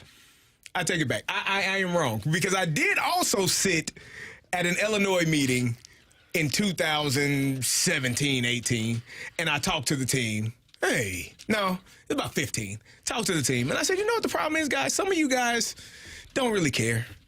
And you just sit here and you go through the motions. And then some of you guys watch these guys not care and you go through the motions. I said, you all should stand up, grab hands, walk out. Just walk out together, leave. And I actually had a coach tell me when I got done talking to them, you know what, man? I felt like I should have left. This is a coach. I feel like I should have left because I watch this every single day. And I don't say anything. So you know what, Nolan? I take it all back. Because it does happen. Not on a team that I have been on. Mm-hmm. Because if I'm, the hell are we doing? I choked the hell out of you before we, but I have witnessed it from other teams. So maybe that's what they had. They just had people that were passengers. That's all I'm saying is it's hard for us to understand or to even fathom that it exists because of the way we carry ourselves and the teams we played on that had good leadership. But I also, I have seen other teams in other sports have no leadership and have a lot of failure. There's a lot of teams every year that are filled with talent, no leadership, and those teams go nowhere. Whether it's the NBA, whether it's Major League Baseball, whether it's the NHL, doesn't matter. So I think it exists. The problem is that it existed here last year. And it can't happen here. Can't. And that's the thing. Keep those mic drops rolling in because we're going to continue to talk about Nolan Arenado. I know some of you have already left mic drops. We will get to them, I promise. We got plenty of time here left in the show. But back to the Blues. Main difference in their defensive play right now compared to even earlier this season or certainly last year. We'll get into that next on 101 ESPN.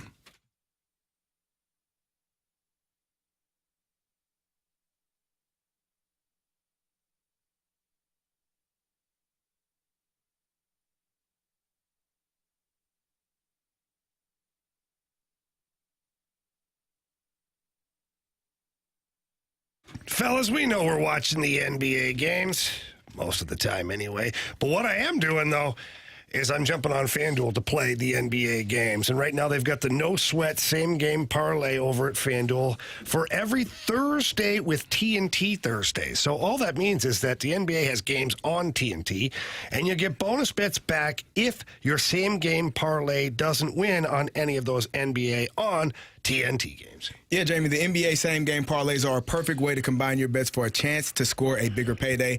However you want to play, just head to FanDuel.com/fast to bet on the NBA with a no-sweat same-game parlay with TNT Thursdays. That's FanDuel.com/fast. The Warriors. Oh, we're going into the break. They looked good last night. They're rolling. They are rolling. What are you, French? Yeah, I am. We.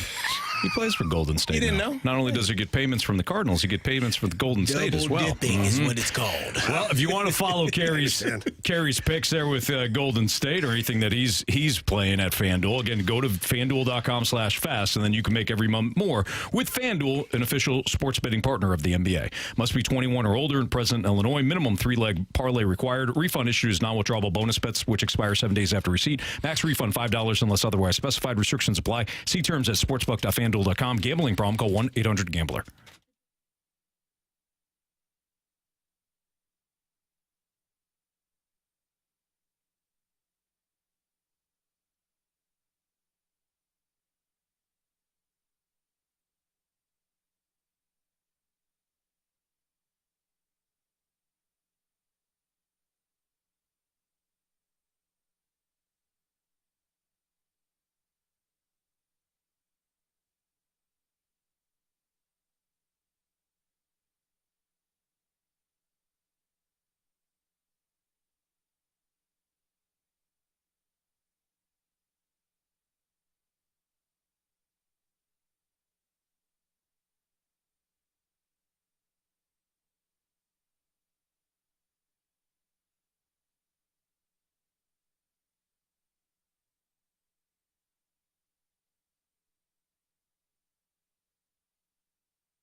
It's a fast lane on 101 to ESPN with Carey Davis and Jamie Rivers and Anthony Stalter. What's the main difference in the defense this year for the Blues compared to maybe even earlier this year, certainly last year?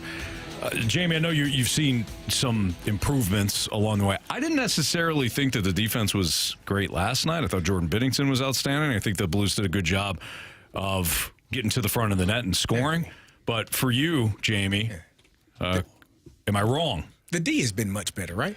Yeah, I mean, who doesn't appreciate that, right? Good And D. stronger. Yeah. Good strong D. Big, For a longer strong time. D last night. Colton Parayko nullifying plays, playing cat and mouse with Connor McDavid. You didn't like that, Anthony? No, I did like it, Jamie. I was Apparently just, you didn't like it. There's a lot of action in front of Bennington. Bennington had to make some pretty disgusting saves. Did he have That's to all. make I'm just 40 saying. saves? No, but he did have to make What's 38. What's in your cup? What's in your cup? 35. It's water. You know that.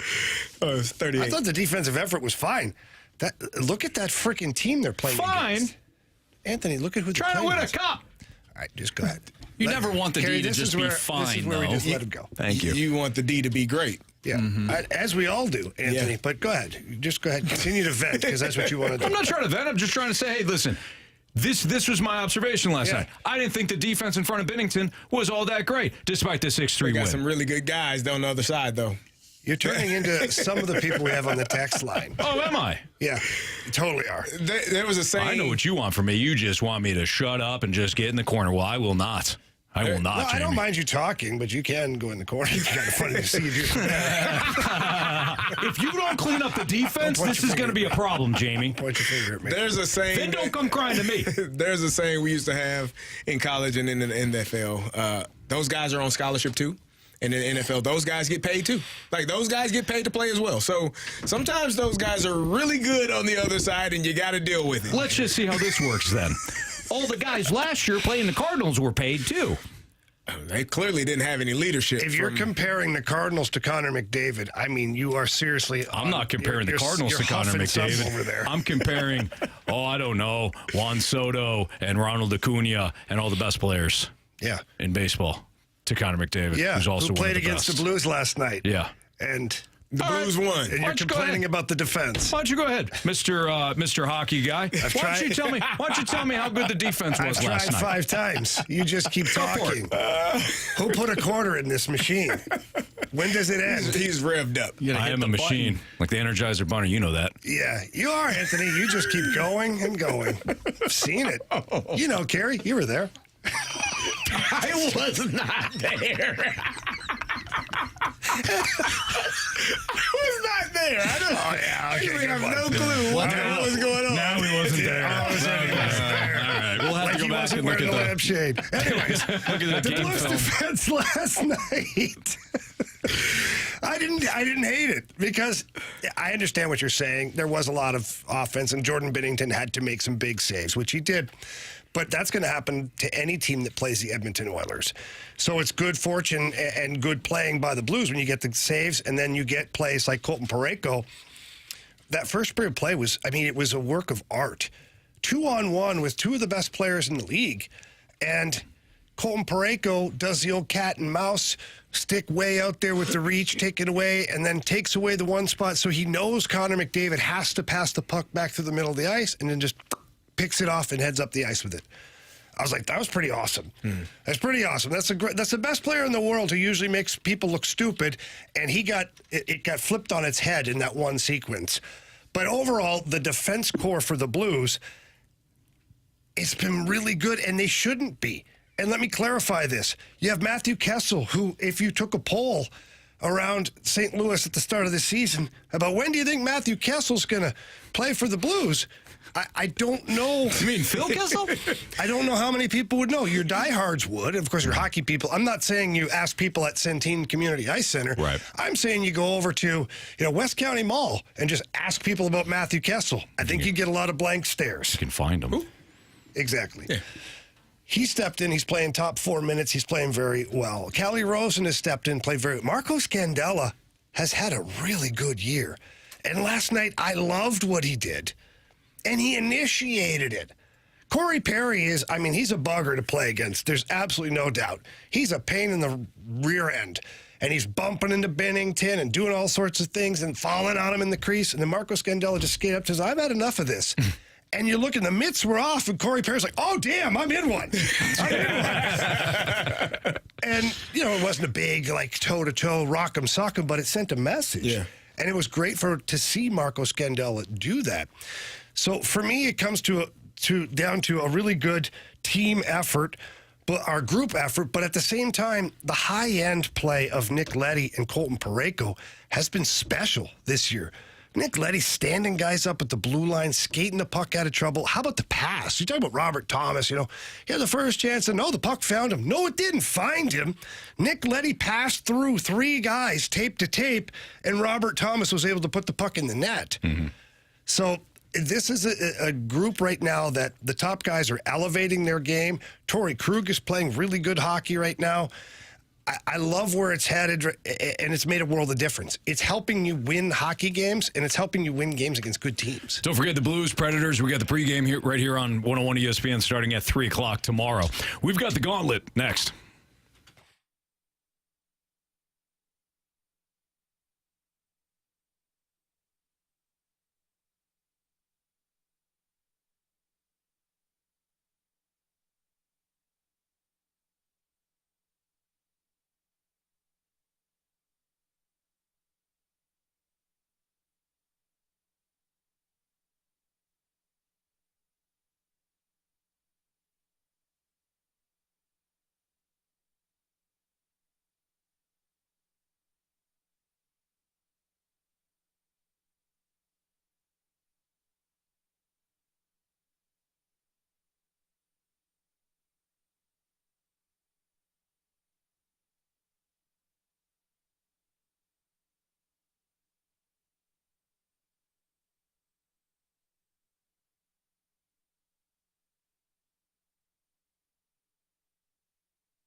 Four warriors, 4 categories, 1 challenger. Can you master the Gauntlet? The Gauntlet is powered by Master, your hometown source for business communications for more than 30 years. Visit mastor.com.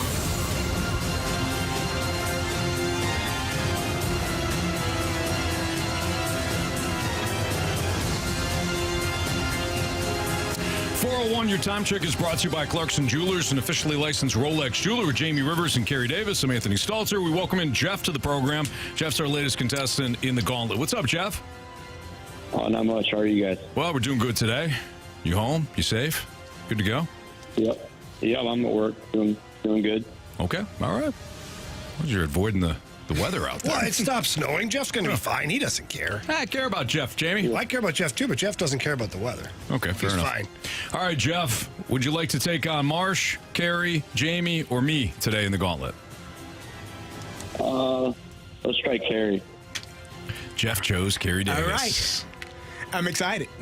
All right, I'm excited. All right, Jeff, as Carey makes his way into the cone of silence, go ahead and tell Marsh to spin the wheel.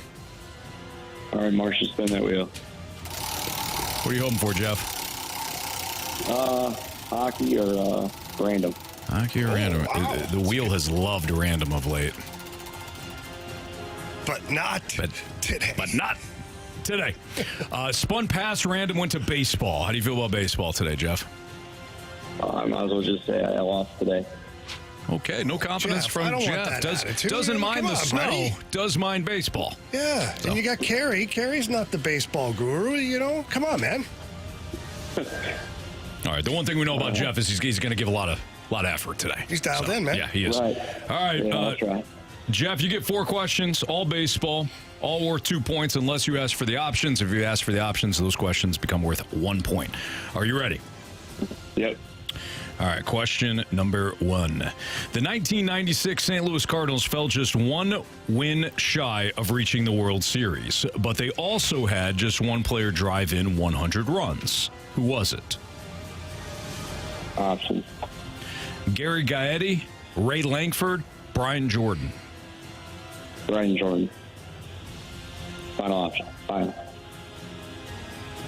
All right, question 2. Name the school that defeated Florida to capture the 2023 Men's College World Series. I'll take the option. All right, was it LSU, Auburn, or Vanderbilt? Let's go LSU. Final answer? Yeah, sorry, final answer. Yeah. Question number 3 on March 20th. The Dodgers and Padres will open the 2024 season by playing MLB's first official game in South Korea. Who was the first South Korean-born MLB player? I'll take the options. Is it Hideo Nomo, Chan-ho Park, or Byung-Hung Kim? C, or whatever the third one was. You want Kim? Yeah, final option. Final answer. All right, Jeff, final question. Can you tell us the winner of last season's American League Rookie of the Year award? Who won the American League Rookie of the Year last season? No, options, please. Josh Young, Gunnar Henderson, Tanner Beebe. Let's try the first one. Josh Final Young? answer. Yeah. All right. All right, well, good news, Jeff, is that Carey gets the same questions. So as, as difficult as they were, and a couple of them really were, Carey gets the same ones. So we'll see how he does as he comes back from the Cone of Silence. Hello, gents. Oh, he comes back with food, too. Wow. Yeah. Is there food again in the Cone of Silence? I took that with me. Brought it back. Remember we used to have like potato chips in the Cone of red hot Silence? Yeah, the red hot. Remember when Mike Ryder was cool and he had food in there? Yeah. Is that used to be a thing? Yeah. He's still cool. Yeah, he'd be a lot missed that. cooler if he had food. A lot cool if you did. All right. Carey, your category today is baseball. Okay. It ain't random. Thank you. You got this, Carey. Marsh, tell him. Pack a lunch. All right, Carey, here we go. Question number 1. Here we go. The 1996 St. Louis Cardinals fell just 1 win shy of reaching the World Series, but they also had just 1 player drive in 100 runs. Who was it? 96? Mm-hmm. Oh, man. Mark McGuire, final answer. Wow. Question 2. Name the school that defeated Florida to capture the 2023 Men's College World Series.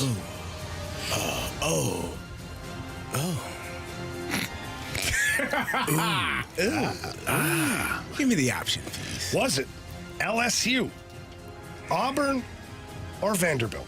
I hate that last one. That's a good school. I know. Not for football. We're not It talking wasn't football. Auburn. We're not talking football. Poor basketball. Yeah, we're not talking Was it basketball. LSU? We're asking you. I know. That was a good question. Good question there, Jamie. Let's go LSU final answer.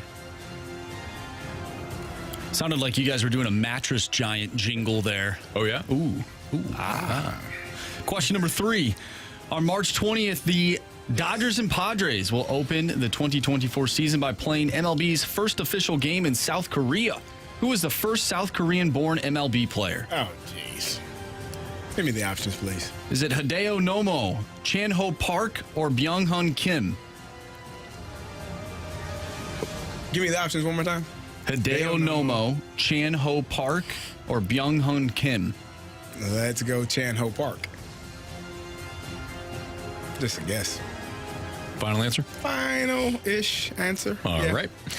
Question number 4, Carey. Can you tell us the winner of last season's American League Rookie of the Year award? Who won last year's American League Rookie of the Year? I know this, but I don't. Oh, man. Give me the options. Gosh darn it. Josh Young, Gunnar Henderson, Tanner Beebe. I didn't know it. Who were you thinking? I don't know. It wasn't that. National League. Who won the National League one?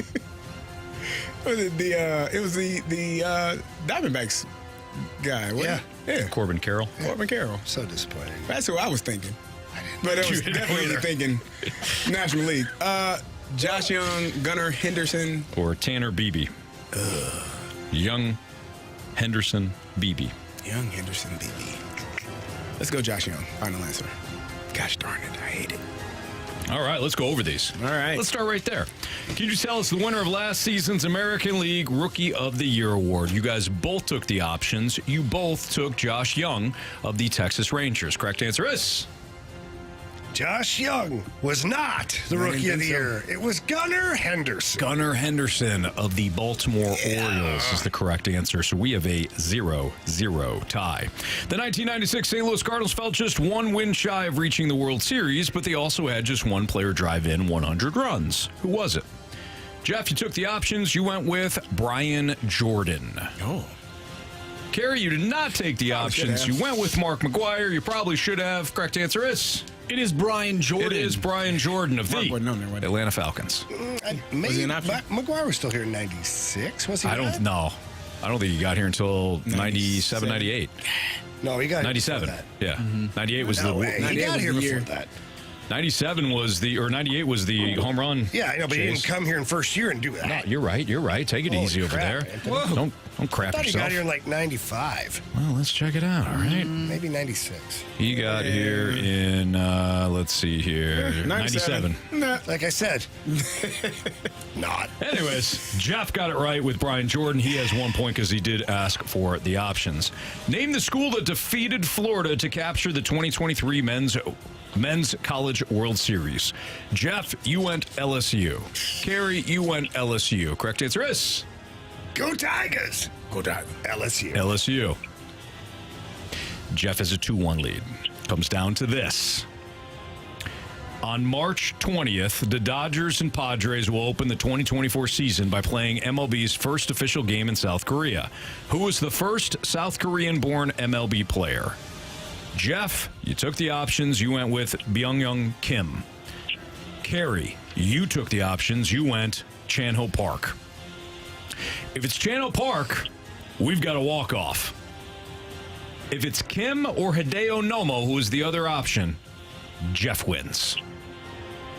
Jeff. Walk it off. Chan-ho Park was the correct answer. Carey got a point on that. Chan-ho Park debuted with the Dodgers in 1994, so we have a 2-2 tie. Tiebreaker question. Jeff, you're going to hold off on your answer. Carey's going to write down his, and then Jeff... I'm going to join the 3,000 club, ain't I? Jeff... I hope not. You might. You might. Knowing this group, you might. All right, Carey, you're going to write down your answer. Jeff, then we're going to go to you, and we're going to need your answer immediately. Closest to the pin wins. All right, Jeff, again, hold off. How many career home runs did legendary Giants center fielder Willie Mays blast? How many career home runs did legendary Giants center fielder Willie Mays blast? Carey is writing down his answer. He's going to show all of us. Okay. And Jeff, what's your answer? 475. Okay, we do not need a calculator on this one. Jeff. You have chosen poorly. You lose. Not today. How many career home runs did the legendary Giants center fielder Willie Mays blast? Jeff, you said 475. Carey, you wrote down 661. Correct answer is 661. No, it's 660. 660. Carey was within one Hold on home to run. the camera. You so wrote that people down quick, too. Yeah. And then he was like a thorn. I looked at him. He's like, Yeah, did you see this? See it? Huh? Nice job there, Carey. Got within one. Holy smokes. Cameras are wacky. Yeah. Jeff, thanks for playing. All right, thank you, guys. Carey got you in the Jeff. tiebreaker. Yeah, thanks for playing. Have Thanks a for great listening. weekend, Jeff. Yeah, you too. Thank sir. you. Damn, Carey, nice job, man. You 661. one of those things just lodged in the old Locked brain. in there. I don't know why or how. That happens Mays. to me every now and then. There's something I'm like, I don't know why I know this, Right. but I know it. Yeah. I didn't know when World War II ended, but I do know Oh, by how the way, many. I heard you guys, and I was so disappointed yesterday. The Canadian guy here, I said 1942 in my head. I'm like, it's like 1940. Then you guys were like 19. I was like, oh my God, I'm way off. Yeah. You were not. You weren't. Wow. You were closer. You were not at all. But Carey, nice job today, man. You eliminated Good job, Jeff. buddy. Appreciate it. Jeff can't party all weekend. He can, I but can still do it. yeah. Did you not hear Jeff? He's ready. He's ready to go. As soon as he gets off work. He sounded like he was trying not to get caught by his boss. It did sound like that. Yeah, no, good. Yeah, it's fine. asking. Okay, no, that works. Okay, just ask me the damn questions. Yep. All right, it's Fastlane on 101 ESPN. Back to your mic drops on the comments made by Nolan Arenado. We've got some mic drops from Sharon and also Droid, kind of in relation to what happened last year, based on what Nolan Arenado said. So we'll play your mic drops next on 101 ESPN.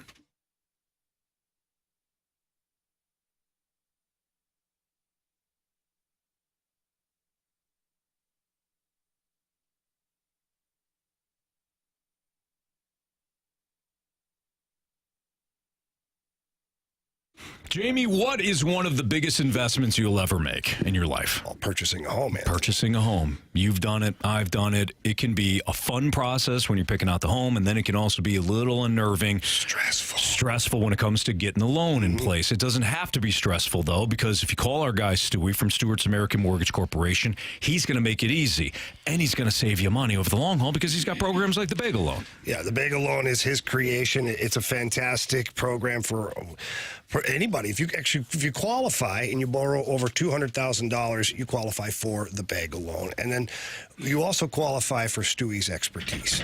That's the biggest thing for me. It's great to have all these programs, but just call Stewie and talk to him.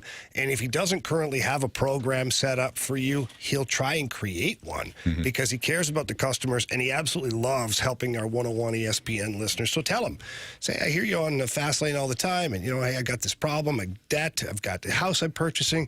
Stewie's going to walk you through it, and he's going to treat you like family. And that's why he's our guy. He needs to be your guy. And all you have to do is call him or text him. His number is 314-324-4440. Again, the number is 314-324-4440. If you can't remember that, you can probably remember this, Anthony, which is The Bagel Loan. Just Google The Bagel Loan like we were talking about before. You get Stewie's number there and his information as well. Stewie from Stewart's American Mortgage Corporation. NMLS number 226715.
I'm just telling you what the rules are, guys. You know?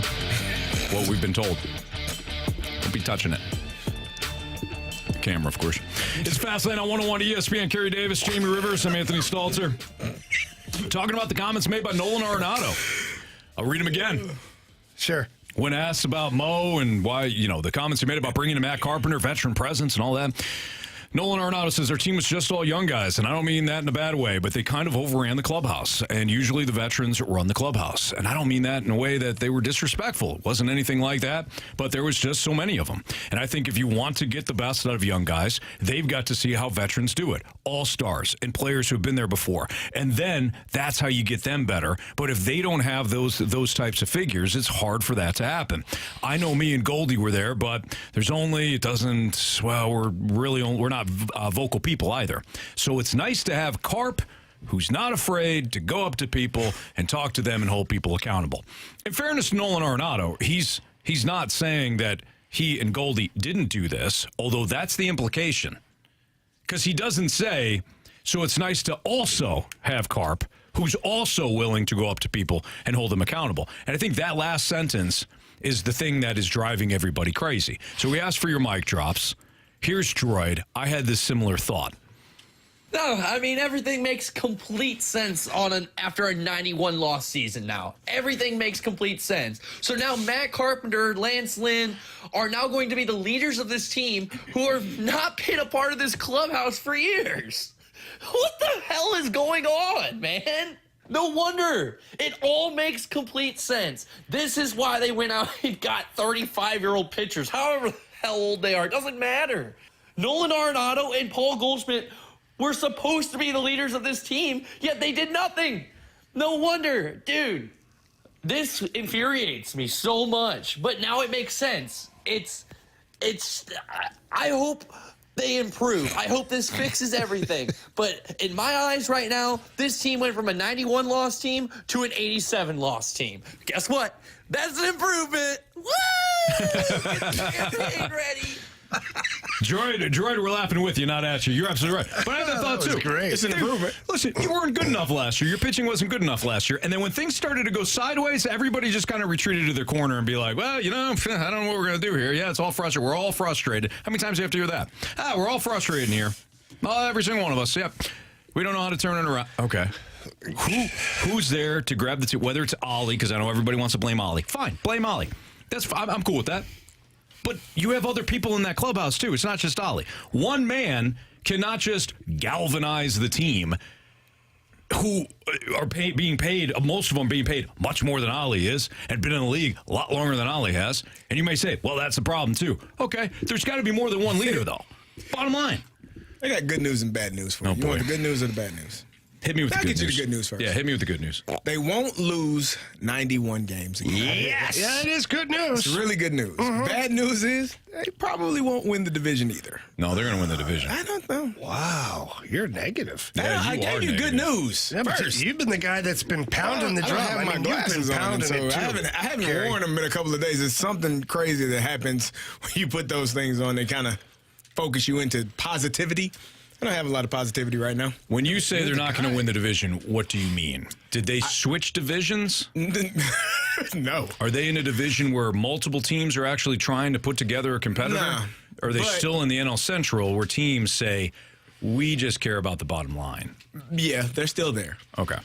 However. So I don't know what you mean. I think Droid was pretty on point with that comment. Just saying, you brought in guys that weren't even on the roster last year to fix a problem from the roster of last year, to fix the issue of last year. It sounds logical.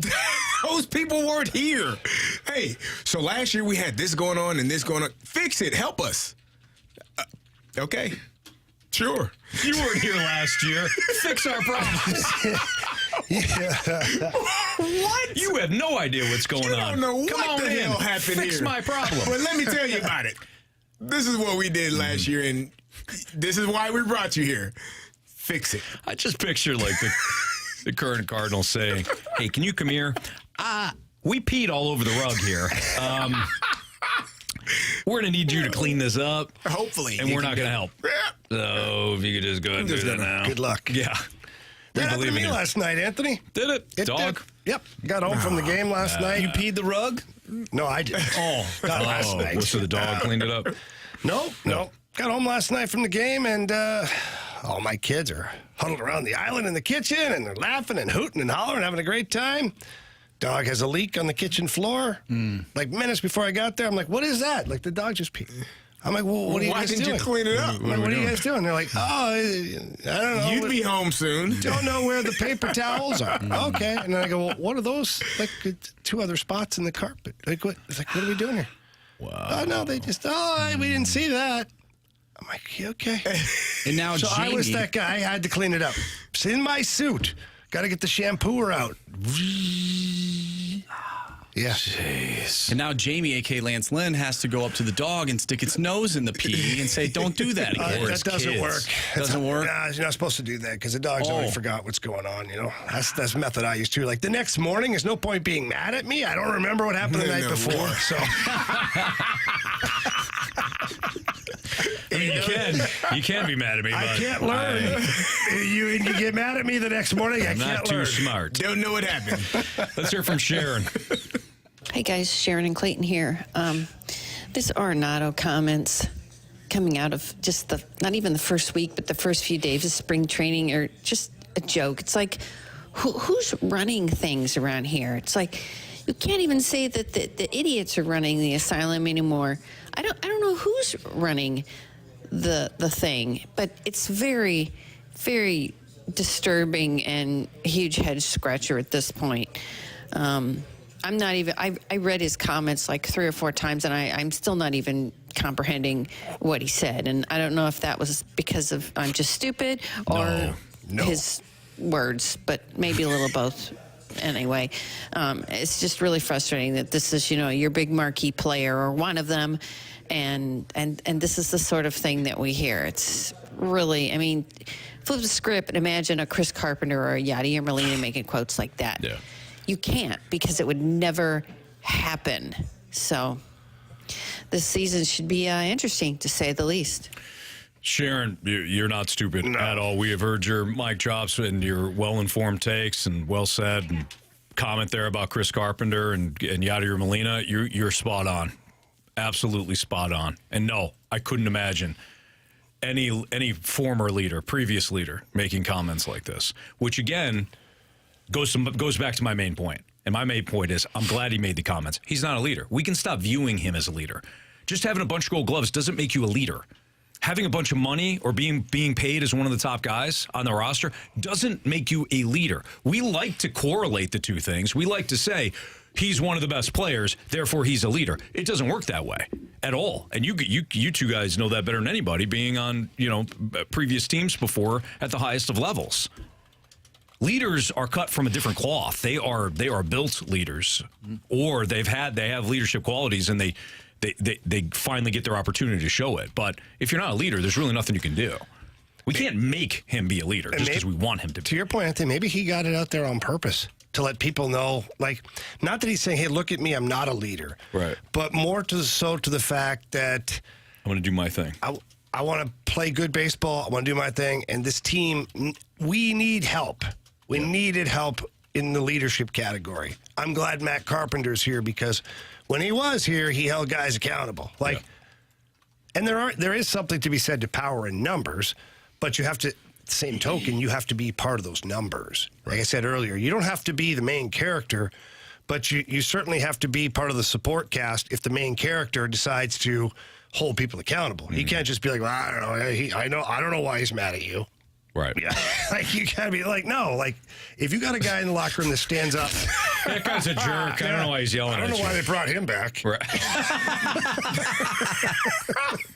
But Carey, if you're not going to be that guy that's a strong voice or a strong personality, when push comes to shove, if the leadership is challenged by other people, you have to be willing to back the leadership at that point. Yeah, you do. You want to have strong leadership. You want to have guys that are able to stand in front of your team and speak truth and tell them exactly where we are and what we're doing. In my experience, normally those guys are the guys that are playing a lot, as opposed to a guy that isn't. I don't know how much, if Matt Carpenter isn't playing every day or isn't playing as much, how much can one person say if they are not taking at-bats every single day or not in those moments every single day? I play with guys like that. Like my first year here, Craig McTavish was a extra forward. Played fourth line, extra forward, end of his career. Last guy to ever play without wearing a helmet. By the way, that's good information for you. But he had Stanley Cups in Edmonton, had a Stanley Cup with the Rangers, but he was clearly at the end of his career and didn't play very much. But you listened to this guy. If he skated over to you in practice, which he did, to me, personally, this guy, Mac T's flying around, I'm like, this guy doesn't play, Skated over to me and told me, because I was leaving the ice a little early. And he's like, hey, kid, no, you don't leave the ice. What year was this for you? My first year. Okay. If Craig McTavish had been signed in that offseason and came in, would it have been the same effect? For me, yeah. For you, but for other guys that were already on that roster? I think, yes, for sure. Because, other guys listen too. Like, when he spoke, you listened. Right. He didn't play a lot, but his resume, at least. So the thought of Matt Carpenter not getting every day at bats, I don't know if that impedes him from being a voice in the locker room. I think if they had an issue with younger players running the clubhouse, what's going to be different if those players are still there? So what he does is he takes that bat, and he goes over and swings it right above their head, and smashes it up one of the lockers. Doesn't care. He's going to pay for it anyways, right? Yeah. But after that, it doesn't matter how many at-bats he has out on the field, because he'll have an at-bat in the clubhouse if you're not careful. Now we're talking. Does that count for the baseball rep? Never mind. Matt Carpenter does that. There you go. The Air Comfort Service tax line is 314-399-9646. If you have a question for us, send it in the Air Comfort Service tax line. Now we got our Sports Six Pack next.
101 ESPN Sports Center. I'm Andrew Marsh. It's time for a Sports Center update driven by Johnny Londoff Chevrolet and Johnny Londoff Autoplex. The Blues pick up a big win against the Oilers last night, a 6-3 final on home ice. They'll take on the Nashville Predators tomorrow. Pregame starts at 3. Puck drop is at 4, and you can catch all the action right here on 101 ESPN. Tonight, we have the NBA Rising Stars game, so you can listen to that right here on 101 ESPN. We've been talking about the St. Louis Cardinals, Nolan Arenado, Oli Marmol. If you missed any of those conversations today, make sure you go to 101ESPN.com or check out the free 101 mobile app. Just head to the podcast page. You'll find our full shows there, and it's all brought to you by Dobbs Tire and Auto Centers. We have our Sports Six-Pack coming up next, so if you have a question you want to send our way, make sure you do so using the Air Comfort Service text line, which is 314-399-9646. Sports Six-Pack coming up next. I'm Andrew Marsh, and this Sports Center update is driven by Johnny Londoff. Find new roads and shop 24/7 at Londoff.com and LondoffAutoplex.com. Are you kidding me?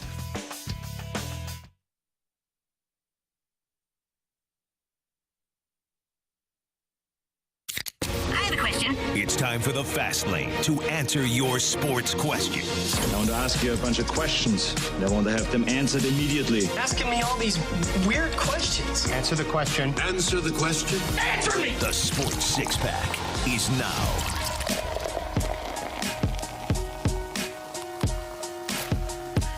It's a Fast Lane on 101 ESPN with Carey Davis and Jamie Rivers. I'm Anthony Stalter, Andrew Marsh with your questions via the Air Comfort Service text line at 314-399-9646. Question number 1. All right, interesting one from the 314. Guys, thinking about Nolan's comments and the fact that him nor Paul Goldschmidt, since being a Cardinal, neither has shown up in the playoffs, Nolan's clearly an all-about-me guy. So does those comments by Nolan Arenado make it easier for you to want to trade him and not re-sign Paul Goldschmidt? Okay, I don't necessarily think Arenado is just all about him. Just because he's not a captain or like a vocal leader or a guy that holds people, it doesn't necessarily mean he's all about him.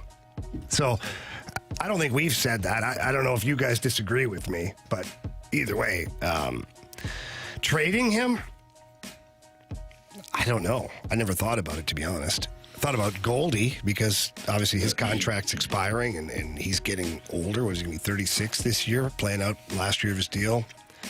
I've never thought about trading Arenado. I don't know if I'm ready to do that. If halfway through the season it looks awful like it did last year, then I'd certainly entertain it because you'd probably get a pretty good haul for it. If you have better leadership, though,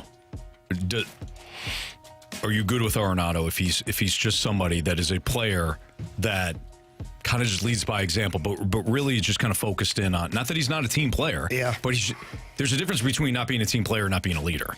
You're okay with it? I'm okay with it. If you got guys around that are leaders. Exactly. If I've got stronger leaders in that clubhouse, I'm not going to trade Nolan Arenado. Let's not. But are you thinking about trading him halfway through the season if you're in 4th or 5th place in the division? Absolutely. I was thinking about trading Paul Goldschmidt for the same reason last year. Yeah, but that I can't win with this group then. Yeah. Like if I'm losing again this year like I was losing last year, no. Hello. Time to shake things up. And I'm getting pitchers. And I'm going to build the best damn pitching staff that Major League Baseball has ever seen. And we're going to win every game 1-0. Because we won't have an offense. But yeah, I'm going to try. Question number 2. I'm with you. Anthony, you paused for like 2 seconds. Thought you were done. I didn't know if Carey was going to say something. No one was saying anything. Marshy just made the decision. There Apparently he's just cutting people off today. You do it. Hey, you know what? I'm surrounded by a bunch of young guys right now. Well, I've never heard that recently. Where's Mike Ryder at? I need him to keep you guys in line. You know whose fault it is? Ryder's fault. Yeah. We need to bring that guy in. Ryder. Anyways, Anthony, continue. He's gone. I don't know. I didn't know if Carey was going to say something. Question number 2. Oh, Marsh. From the 636. You. Actually, really good. He's adorable, isn't he? He is. Guys, this morning on the opening drive, Joe Vitale was talking about how he thought it was so awesome that professional players would trade jerseys at the end of the game, a little jersey swap, and wish there was a way to see NHL players start doing that. Question for Jamie and Carey Davis. Did you guys ever trade jerseys with opposing players during your career? No, they charge us an arm and a leg for those damn jerseys. You do got to pay for them. And I would have got fined because you only have 2 sets of jerseys, and then you got to. I don't know about these other sports like basketball and soccer and things like that. Those guys are throwing around jerseys like they get 100 of every them. game. Yeah. So for us, you got 2 sets of jerseys, and if you decided to give one away, like you got the trainers would be pissed at you. I feel like you could just go on Fanatics and order a new one. I do have a great story though. Just wait for Jersey Day. Is one of the giveaways. Yeah. And then you're set. I do have a guy that somebody wanted a game-worn jersey, and so he didn't give away. He was nervous about giving away his game-worn jersey, and so he went to the store and bought a replica jersey, like pretty close to the same thing, and wore the jersey for the game. He did? Wore the jersey for the game. But what he didn't understand is the authentic jerseys have a patch inside of them with a code and everything where it proves that they're authentic jerseys. So this donkey wore a real, like a replica jersey for the game to say, I was game used. Special individual. No. I'm not going with a name, no. Some people know him. Yeah, we won't ask you. What was their name? What did it start with? I didn't. We didn't, and I wasn't. As Jamie said, you got to pay for those jerseys. I wouldn't. Most you got after the game was a picture. Hey, take a picture with my guy. All right. You get a stick, too. Like, if somebody was, really, somebody that you played against, you'd ask the trainers, hey, can you talk to the trainer? Ask him, I'd like a stick that would just be signed, you know? I did that with Chris Chelios before I played with him. I didn't know I was ever going to play with him, so I did Chris Chelios and things like that. But that's it, really. Nothing else. You didn't know you were going to be eating at Chelly's Chili House there. Chelly's Chili Bar. Yeah, I did not know that. That was a cool place. It was really cool. Question number 3. From the 314, who would be an old school comp to Jake Neighbours? Would it be Peter Zezel? If not, Jamie, who's someone you played with that he reminds you of? What a name. Wow. It's a name I haven't heard in a long time. Peter Zezel wasn't as gritty as Jake Neighbours. He was a great player, and I love Peter. He was a good teammate, too. Man, I don't know, like Dallas Drake. People are going to kind of maybe turn their nose up at that, but Dallas Drake was a hell of a player, man. He was physical. And blow guys up. Yeah. Go on YouTube and look up some of the hits that he had. He'd always come as a defenseman, I remember playing on his team, and you would just basically let the guy go down behind the net and force him wide. So the guy's you're on him and you're just kind of hooking him, and he's watching you. And then Dallas Drake would come down from the blue line. So as the guy's coming around the net, Dallas Drake would be coming down at 20 miles an hour and just absolutely pulverize this guy. They made a song about him. There's a song, Dallas Drake, and then it's just a video of him just blowing dudes up. They actually made a rule now. You can't actually hit like that.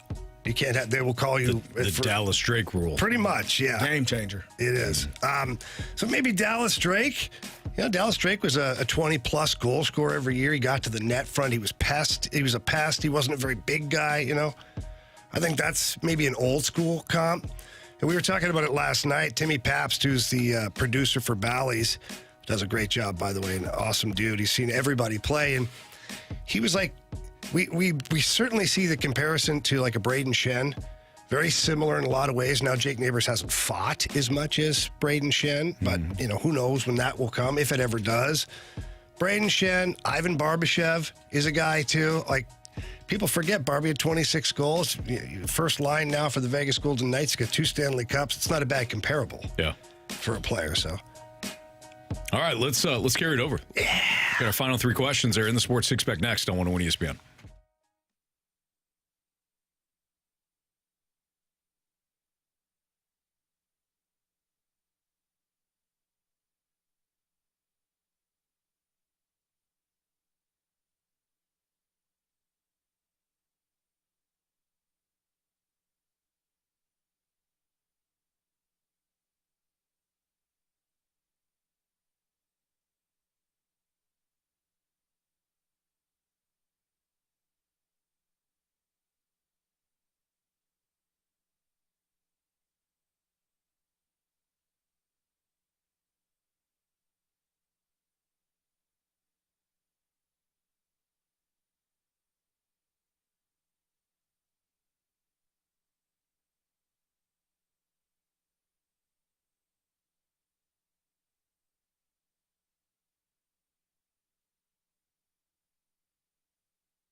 It's time for the Fast Lane to answer your sports questions. I want to ask you a bunch of questions, and I want to have them answered immediately. Asking me all these weird questions. Answer the question. Answer the question. Answer me! The Sports Six-Pack is now.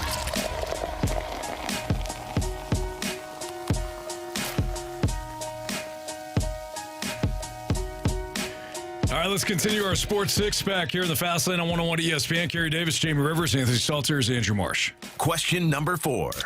All right, guys, from the 314, if you're a free agent wide receiver, are you telling your agent to do whatever possible to make it work with the Texans or the Packers? Ooh, whatever it takes? Basically, which quarterback would you rather? I mean, either way, you're good. No, but I would probably say Kansas City. Kansas City! Listen, I want to play for Kansas City, and I got no plan B. Yeah. So if you could send me to Kansas City, It'd be great. I would like to win a ring next year. I might tell my agent to call the Chargers, too. It's not a bad one. Hey, Might say, hey, like you know 4 what? receivers. Jim Harbaugh over there, got a pretty good quarterback. I might see a lot of action here. Mm-hmm. Maybe a good one, too. I think I might pick Green Bay if I had to choose between those two, which feels bad. But I'm thinking of, I like, Matt LaFleur is a really good play caller. Mm-hmm. And that's a really young core. Houston's, it's like Either or. 6 and 1, half dozen the other, really. But I think it would be Green Bay. I think. I'm going with Kansas City. Do you guys think that wasn't an option, Anthony? So I the made Green it an Bay, option, what Carey. does the receiving core look like in Green Bay? Don't they have a bunch of young They've got a bunch of young guys. They got Watson. They've got Jaden Reed. They've got. I'll go to the Texans. They've already got their guys. And Houston, young. Houston's Houston got the same thing. Yep. Houston probably does need Tank Dell will be coming back. He got injured. Yep. You got Nico Collins. You wouldn't be wrong with either. Do you think it's important for a young quarterback to have an established wide receiver one, or do you think it makes it a little bit more difficult because maybe that quarterback feels like he has to give it to that wide receiver every single time? And I wonder if because there's not a ton of like star power on both the Texans and the Packers that they were able to flourish a little bit more. I think there's a lot to that. Jordan Love said that. Yeah. He actually said the fact that they didn't have, like they were all younger players. There was no requirement to get Devontae Adams 20 targets or 10 targets, Look 15 at Philadelphia. targets. There you go. You got A.J. Brown coming back to the huddle. You got A.J. Brown coming back to the sidelines. Like A.J. Brown, he is him. He's being a wide receiver. That's what wide receivers do. That's what number one wide receivers do, which is great. You want them to have that mentality. Give me the ball. I'm always open. Okay, cool. But does it hinder your offense? Sometimes. I don't think I get sick and tired of hearing on draft night, the number one, you got a number one wide receiver or tight end. You've got best friend of the quarterback. No, the best friend of the quarterback is a play caller and a good defense. That's the best friend. An offensive line. And an offensive line. And a running game. And a running game. Basically, the entire team. If you have an entire team, that's the best friend of the quarterback. There you go. Yeah. Question number 5. From the 314, actually, this is from Justin. Jamie, what rule right now in the NHL do refs and players want a revision the most? Oh, I think it's the little whack that knocks guys' stick out of their hands. That is kind of an automatic slashing call now. That used to be called a puck battle. Like not even back in my day. I mean, like 2 years ago, it was called the puck battle. You should hold on to your stick tighter, shouldn't you? Well, that's what you used to say. Actually, we had a coach that used to skate around and randomly just go whack guys' sticks to see if they would fall out. And if you whacked it out, you'd have to do 20 push-ups on the spot. Really? He'd say, you're not strong enough to hold on to your stick. You need to get stronger. Give me 20 push-ups. And now, you just, even in a puck battle, you're going in, both players put their sticks in there to get the puck, and you knock the stick out of the guy's hand. The referee's, that's 2 minutes for slashing. Wow. Well, if he doesn't drop his stick, is it a slashing? Well, no. What? I'm at the point. Stick every time. I'm at the point where we're like a minute left in the game, and I'm in a puck battle. I'm going in thinking, I'm going to let this go. As soon as the guy whacks, like, hey, I got slashed, my wrist. So I think the players and the refs would like to change that. I think they'd also like a little revision on the slashing call where the stick breaks. Because if my stick is stronger than your stick for some reason, like, Yeah. And why is it not a slash then when the one player who's slashing slashes a stick and his stick breaks? Mm-hmm. All of a sudden, like what? It's the same thing. Yeah. So I think that one is frustrating for the players. Question number 6. From the 314, is Dan Marino the best quarterback of all time, just going off of physical traits, not championships? Oh, I don't know. Dan was really good. Had this conversation before. I don't know if he's the greatest of all time. I mean, he was really good, but It's a quarterback out of Tennessee, greatest of all time. well, he was okay. But they said physical traits. So But Dan didn't run very good. That's Like, what I'm watch saying. Dan. Dan was a pocket guy. Like, he was one of the best, maybe the best pocket passer ever. Maybe. But Physical traits, if we're just going physical traits, if we're going arm strength plus Michael mobility, Vick. it's Michael Vick. no question. or Josh Allen even. It's Michael. Yeah, and I would still go Vick. I'd still go Mike. Listen, I'm right there with you. Brett Favre, too, is not bad. Yeah. Vic was a different. You just never saw anything like that before he played the position. Yeah. It was, and when I tell you he threw the ball like 100 miles an hour. Oh, I know. I mean, I don't know. I saw was- it. You better be ready. You end up with Absolute And then pretzel fingers. Yeah. Because it's because it's a lefty. It spins differently. Like you're like first couple of times. Oh, the hell is going on here? It was just a flick of the wrist, too. Yes. It wasn't, like, he wasn't even trying to throw it that hard. I saw him, Marsh, I played you the clip. There was a game in Miami when he was a rookie where he, on one leg, he scrambled out on one leg, threw it 50 yards on a dime. 50 yards, one leg. There's only a few players that can do that. It's Michael Vick and Greg Jennings And that can Kirk play on one leg. Cousins. Only because Kirk Cousins can do anything. It's a Fast Lane on 101 ESPN. See, Marsh didn't even disagree with that because he knows. It's this guy. How important is tomorrow night for the Blues? Given all that has transpired, where we are in the season, the opponent, all that, how important is it tomorrow that they beat the Predators? Talk about it next on 101 ESPN.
5 o'clock, your time check is brought to you by Clarkson Jewelers, an officially licensed Rolex jeweler. Carey Davis and Jamie Rivers. I'm Anthony Stalter. Tomorrow, 3 o'clock pregame, Blues and Predators. Jamie, this winds up being a really important game given where we are in the season and given what the stakes are right now in the Central. Yeah, this is huge. And I Thank didn't. Yeah, absolutely. But you knew that already. We were talking about it earlier. So the game. Well, yeah. Absolutely. What are you thinking? Just making sure we were clear. You're making sure a lot of things. Yeah. Go ahead, Jimmy. Little did I know, a couple of weeks ago, we'd be in this situation to where the Blues are sitting 4 points ahead of the Predators with a game in hand in a wild card spot, and that the Saturday afternoon matchup was going to be epic. Really? You know, the Blues were way down at one point, went in 6th place in the division. No chance of, making it. Put together a good string of games. They find themselves now in the wild card. This is massive because you've got 60 points right now for the Blues, 56 for the Predators, 56 for the Kraken, 55 for the Wild. Why is that important? Because the Blues have a game in hand on the Predators. So if they play, when they play tomorrow, and if they win, that puts them up by 6 points, still with a game in hand. Mm-hmm. So that's a big deficit then for the Predators. It forces them to win every single game after that. The Kraken, the Blues have a game in hand on them, and they're 4 points ahead right now. They're tied in games with Minnesota. They have a game in hand on Calgary. All these teams that are chasing the Blues are 4 points or more behind and also have a game up on the Blues, which means the Blues still have another game. You have to win that game. But if you do, it's just like it creates this gap, and that's what you want. And at the same time, you're chasing the LA Kings, who are tied with you at 60 points. So tomorrow's game is huge. And let's not forget here, the Predators came in here in November, and you had won 3 games in a row. They came in here and beat the wheels off you. 8-3 here on your home ice. Was not a good game. So you have a little retribution that you need to hand out, but at the same time, this is a playoff game. If Doug Armstrong's looking at his team right now, and I know we talked about the Columbus game, I want to see what my team's made of. This is really the game where I want to see what this team's made of. Yeah.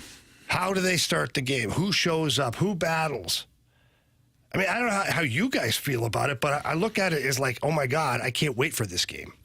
We talked about it when you left yesterday, and I know we've said this, I don't know how many times this year, but this stretch is the most important stretch of the year. It feels like every other week we're saying that, right? Every 10-game stretch. This is the most important stretch.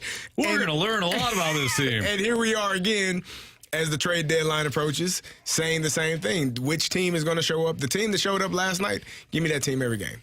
Give me that team every game, and I think this team could make a run in the playoffs. If the team that showed up against Columbus. No. The Maple Leafs. Well, Columbus too. We don't. You know what? I scratched Columbus because they were already out. They were gone. So I accepted it. Carey's forgiving them. I forgive them. Wow. I do. That's because you're being paid by them. Well, clearly, I got 3 checks I got coming. I don't even get paid by the Blues. Yeah. People think I do, but I don't. Well, they pay me, so now you know. Somebody's getting. There you go. Yeah, I forgive them for that game, but the game against the Maple Leafs a couple of nights ago, that is a game where we talked about which team is going to show up. The team last night. Give me that team, even if you lose a game where you show up in that manner. I think people are okay with it because. That's the most frustrating thing about a team like this is that the inconsistency, which is why a consistent team is probably a number 1, number 2 seed as opposed to a 2 seed in the wild card because they are inconsistent and you don't know which team is going to show up. But they've shown it against some of the better teams, so do it again. And now it's really important, as you said, because that team is right on your heels trying to catch you. Yeah, and there's something to be said, too, about being the hunter or the prey. And right now, the Blues, in theory, are the prey because the Predators are chasing them. Mm-hmm. And it's always an interesting dynamic for me to see which team wants it more. Is it the hunter or the prey?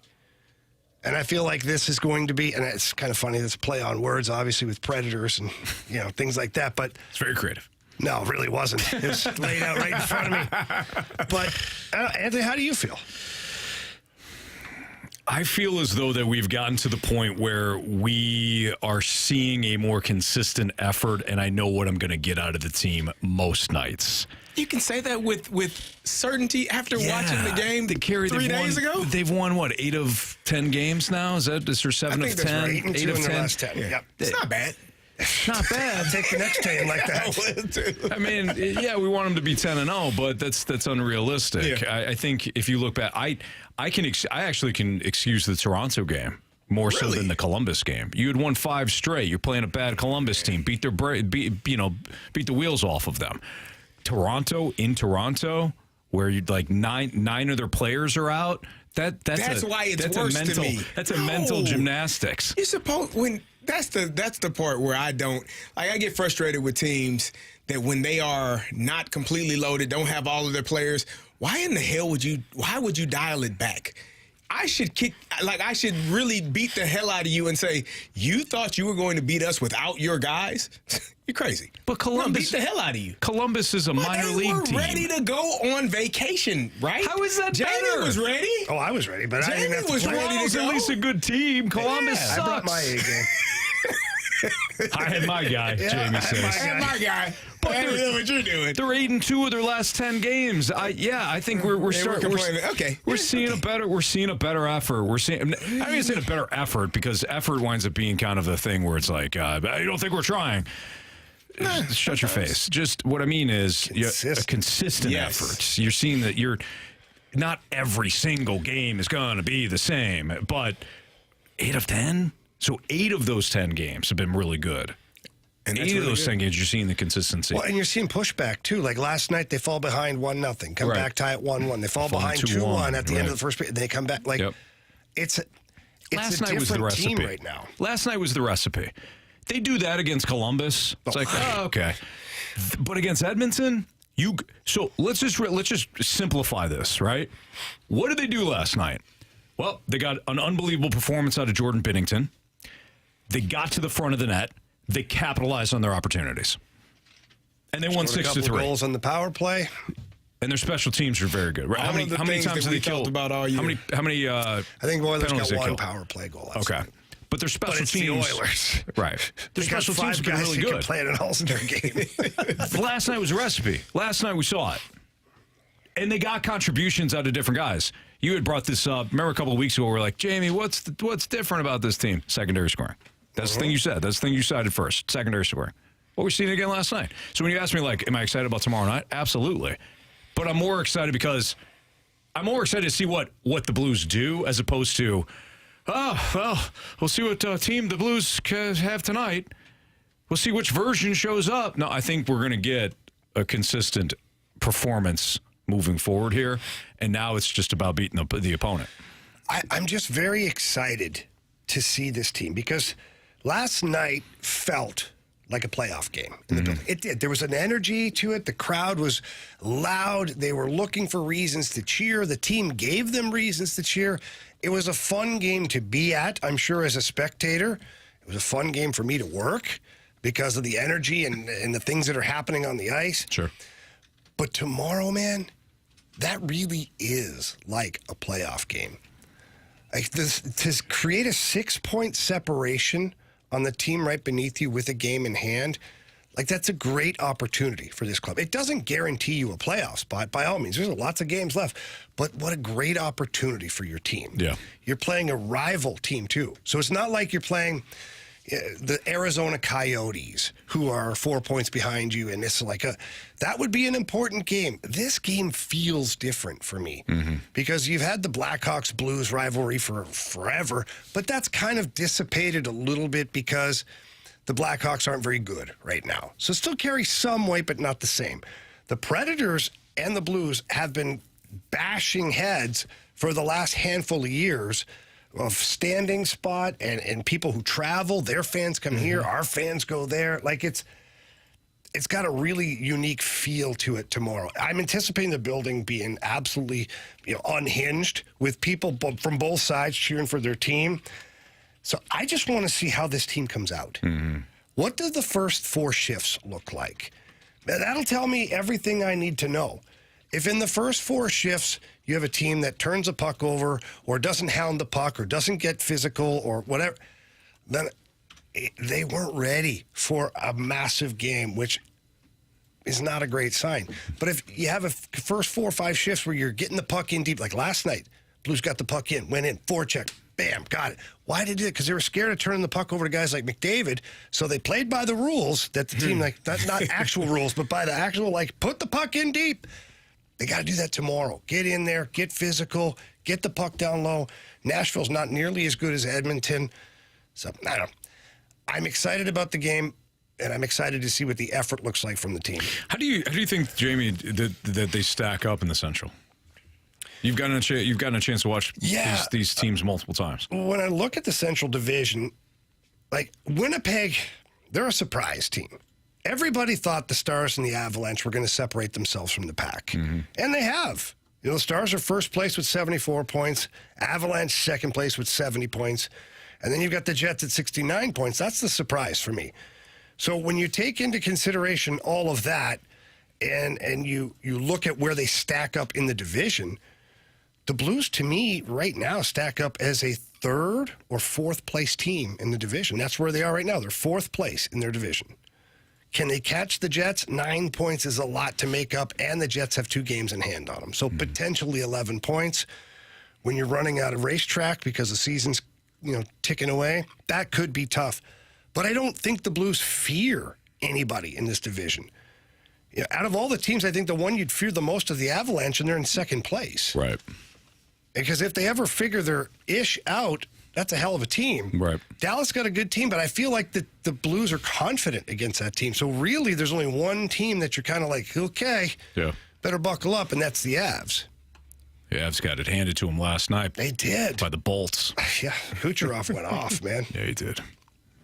I loved it. Guy's a pretty good player. Yeah, he is. Absolutely. Just not at the All-Star game No, he takes those skill competitions. You know what? I never got a chance to talk about that because I think I hit the road. All right, I was in Mexico. Yeah. On my way to Mexico. But I didn't like his effort or his performance. But NHL, you don't want that? Don't make him do it. Right. Like Robert Thomas went all the way to the All-Star game to do nothing in the skills competition. And he wasn't alone. There's like 5 or 6 guys on each team that did nothing. Right. If Kucherov is sitting there and you ask him, hey, what are you going? And he's like, yeah, I've been here like 5 years in a row or whatever it is. I'm good. I'll take the night off and sit on the bench. Go get some Hey, minutes. Robert Thomas, you're going to do the passing drill now, like which he should have been doing anyways. Absolutely. Yep. So this is on you. I NHL. blame the player because he should have a little more pride than that. But I blame the league too. If you don't want that, don't make him do it. 100%. Especially if you have other guys that are sitting out. Yeah, the parent need to step up in that spot there. Weird. It's Fastlane, I know. It's Fastlane on 101 ESPN. Does leadership start with the front office? We'll continue to get your mic drops on this Nolan Arenado topic that we've been talking about throughout the course of the day. That's next on 101 ESPN.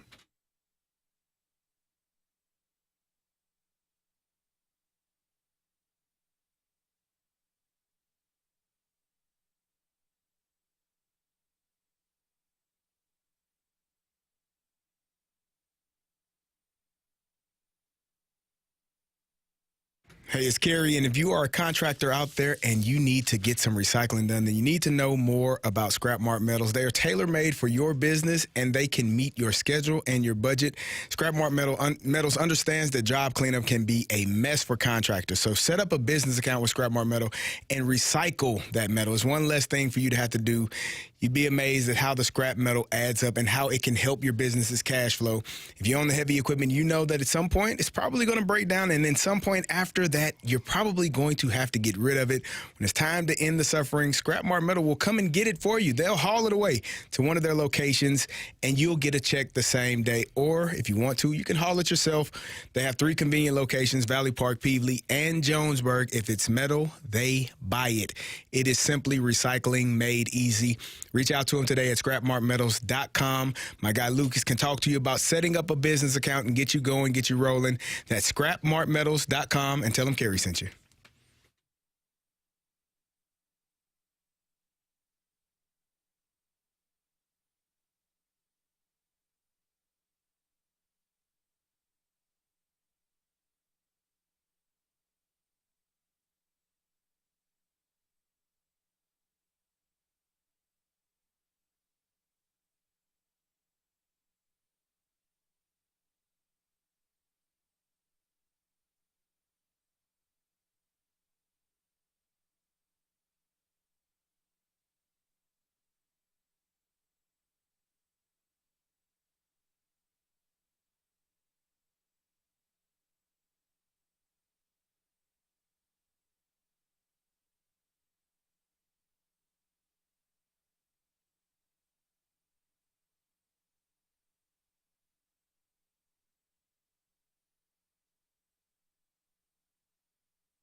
I think it was a locker room with a couple bad seeds, and I think it's up to the general manager, which is Mo, to get rid of the bad seeds, and then Oli can do his job.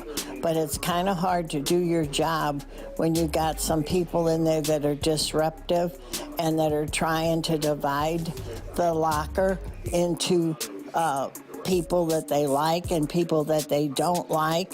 That's bad news. That's the one and only Janet here in the Fast Lane on 101 at ESPN, responding to our call for mic drops from you. We wanted your take on Nolan Arenado, and you delivered throughout the course of the show. And each person kind of fell into certain groups. Some wanted to blame Oli. Some wanted to just talk about, well, hey, this is one of the biggest reasons why you lost 91 games last year. Couldn't agree more, by the way. Your pitching wasn't good enough. Starters, relievers, and then when things went sideways, you had a bunch of independent contractors, to use a term from Doug Armstrong, that everybody just kind of went their own way. We'll figure it out. Or somebody will. And nobody grabbed the situation by the huevos rancheros and got the ship back on track. The ship. The ship. Oh. Yeah. Got the ship back on track. You got to make sure you pop. Yeah. So that was Janet. Let's hear from. Did it sound like something else? I wouldn't have blamed you. I just didn't want you to get fired. Hey, listen, that was the season last year, right? It was. One big, hot, steamy pile of ship. It was. Here's Jordan talking about the front office as well. Hey, fellas. Walker? Happy Friday. I wanted to chime in on the Arenado comments because, I know what he was saying was primarily directed to the clubhouse, and I know a lot of it had some truth in there. But I also think that you can take that and expand it to basically the entire Cardinal organization last year. I feel like last year was just a lot of things that went wrong and nobody stepping up to take ownership, responsibility, or to identify, how they are adjusting that. And I think that was from the front office all the way out to the down to the team that you put out on the field on a daily basis. So, I know Ollie's come in and he's made a lot of great comments in this offseason, so that is something to look forward to. But, I really do feel like whenever you're talking about leadership, it doesn't stop on the field. Ownership has to take part in that, and they also have to address where they went wrong last year so that they can, move forward and we can have a more successful season this season. So, anyways, happy Friday. Hope you guys enjoy your weekend. Thanks. Same to you, Jordan. Outstanding thought. Jordan absolutely crushed that. He's right. It does start with the front office. Who chooses the players? He's asking for accountability?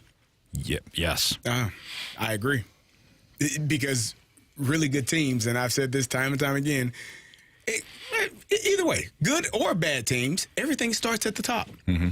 If leadership is poor, if management is poor, then you're going to have poor performance on the field. And conversely, if everything is good at the top, it usually translates down to where everything is good on the field. And you have players, you have a team, a cohesive team that people work together. People are in the clubhouse or in the locker room holding each other accountable, making sure that everyone stands, lives up to the standard of what we're trying to do. And if you have players in there that are not unable or unwilling to do that, you're not going to have a good team. And I think that that's what happened last year. Despite pitching, manager, whatever you want to, bringing in players, all of that combined made the team last year terrible. Well, guys, when you're building a house, right? What do you start with? Well, the walls. A blueprint first. Oh, yeah, there you go. Bingo. Yeah. The foundation. Nope.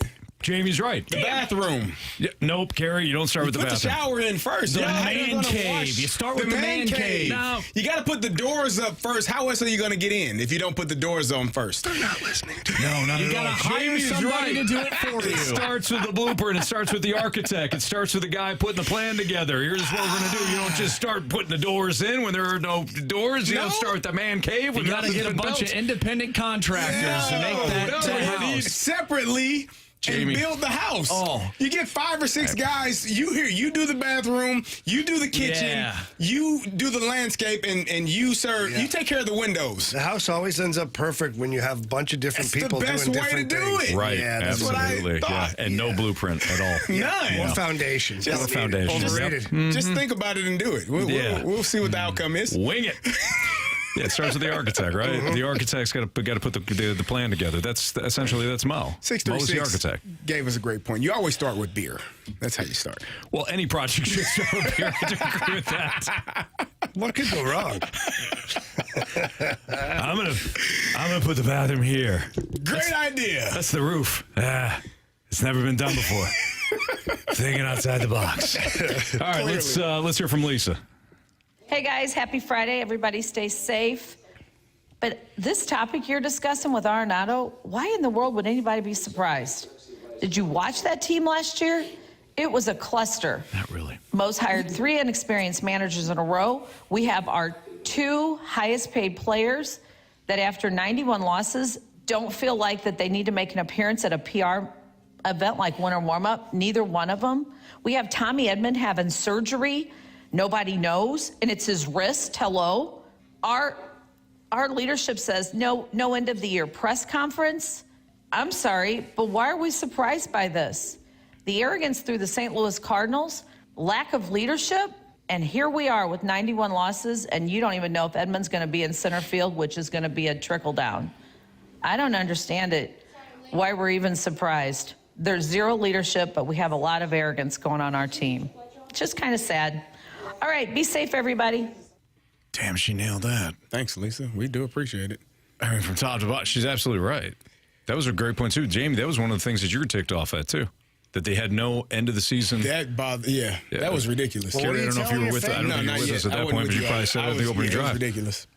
Yeah, you don't tell your fan base anything. You have no, Nothing. and you don't deem it important. You're not worth me giving you an answer. That's what I say.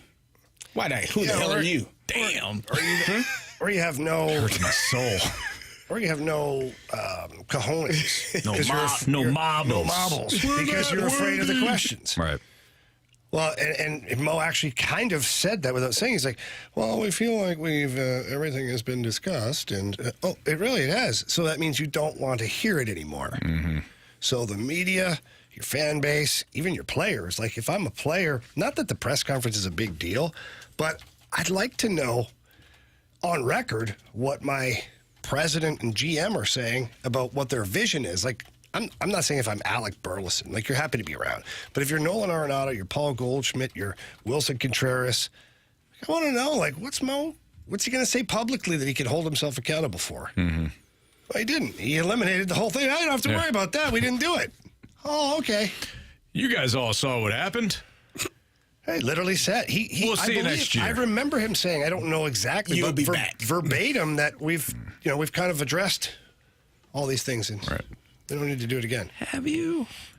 Yeah, there was I don't know, man.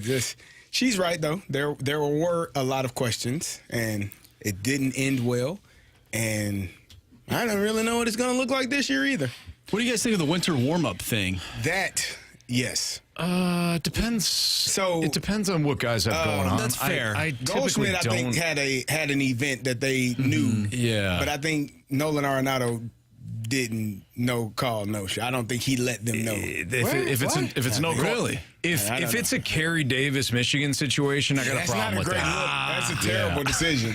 That is a terrible. I got a problem with that. No call, no show. It didn't work out. No call, no show, Michigan. No call, no show, Michigan. Jamie. What type of idiot does that? He no call, no show, Michigan. I heard that. What type of idiot does that? I just shook my head in disbelief. I was like, he loved Northwestern.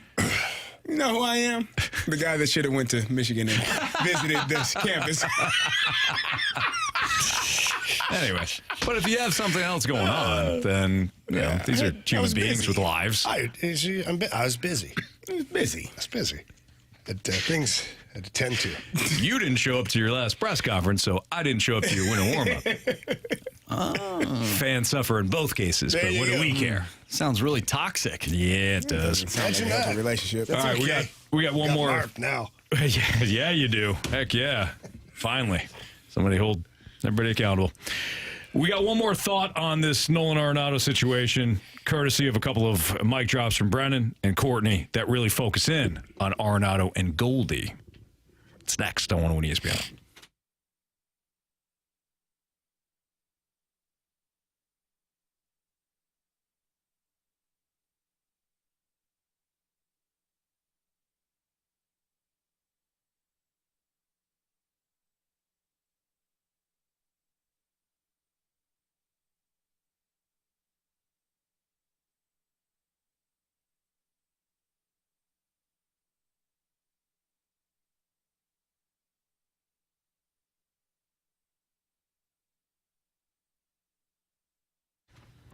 I mean, the guys are just talking about building a home and what it starts with. Well, it starts with the architect, not just the foundation, but it starts with the architect. Then you can go from there.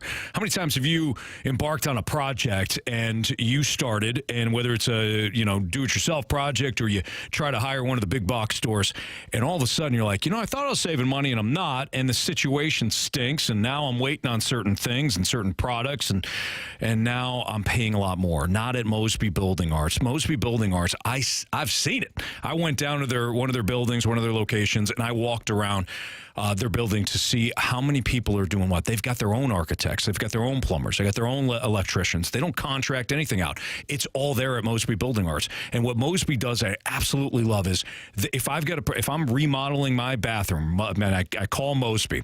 They're going to make sure that they get all the materials and all the people that are going to work on my individual project, and then they'll start. That way, there's not going to be a long wait for countertops or this product. And, this product didn't come in on time, and we have to stop. And now we're displaced within our own home. No, not at Mosby. Mosby doesn't start your project until they have everything ready to go, aligned, and then they check in with you each and every week. You have a project manager that comes in and says, hey, how's everything going with your project? Do you have any questions? Do you have any concerns? They follow up consistently. They do it right the first time. They do it better than anybody. So if you're tired of looking at it could be a small project or a big project. You're tired of looking at your outdated kitchen or your outdated bathroom. Maybe you want to build, the basement. Fine. Do it right the first time. Call Mosby or visit them at callmosby.com. I'll give you the number too, 314-909-1800. Mosby Building Arts, the right remodeling company.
ESPN Sports Center. I'm Andrew Marsh, and it's time for the Sports Center Update, brought to you by Saliga Heating and Cooling. The Blues won last night over the Edmonton Oilers 6-3. They'll be back in action tomorrow, taking on the Nashville Predators. Pregame starts at 3. Puck drop is at 4, and you can catch all the action right here on 101 ESPN. Tonight, we'll have the NBA Rising Stars game as we lead into the NBA All-Star break. That starts at 8 o'clock. If you missed anything from today's show, make sure you go to 101ESPN.com or check out the free 101 mobile app. It's all brought to you by Dobbs Tire and Auto Centers. We've been taking your mic drops all day long. We'll get into some more of your mic drops regarding the Nolan Arenado comments in spring training. That's coming your way next, right here in the Fast Lane. I'm Andrew Marsh, and the Sports Center Update is brought to you by Saliga Heating and Cooling, independent American Standard heating and air conditioning dealer.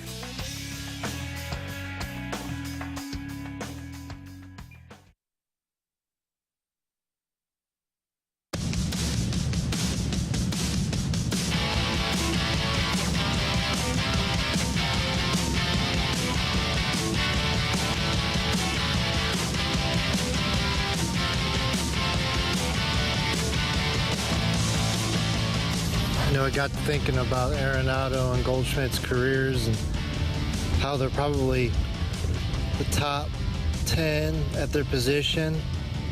And then you think about their team success and how little they've had.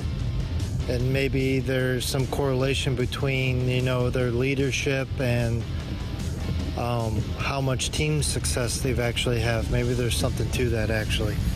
That was Brennan talking about Nolan Arenado and Paul Goldschmidt. Before we get into that, I do want to hear Courtney's mic drop, because Courtney, he says something similar, but he adds a little more to it. Here's Courtney.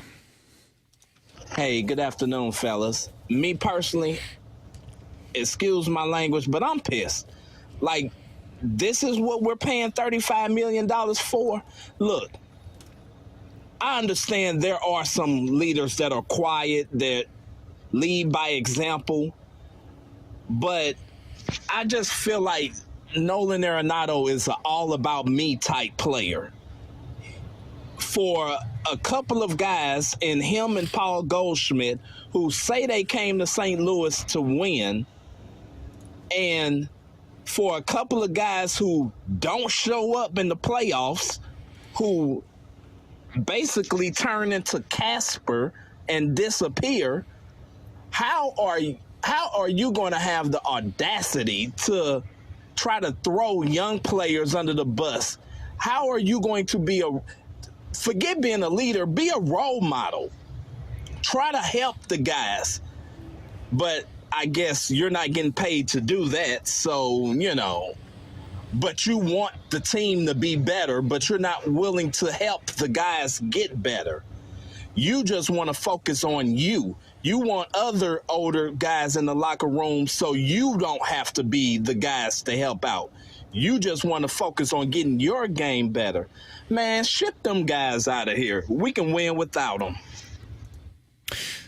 The part that I think Courtney nailed is the part where he starts talking about, and then you want the team to win.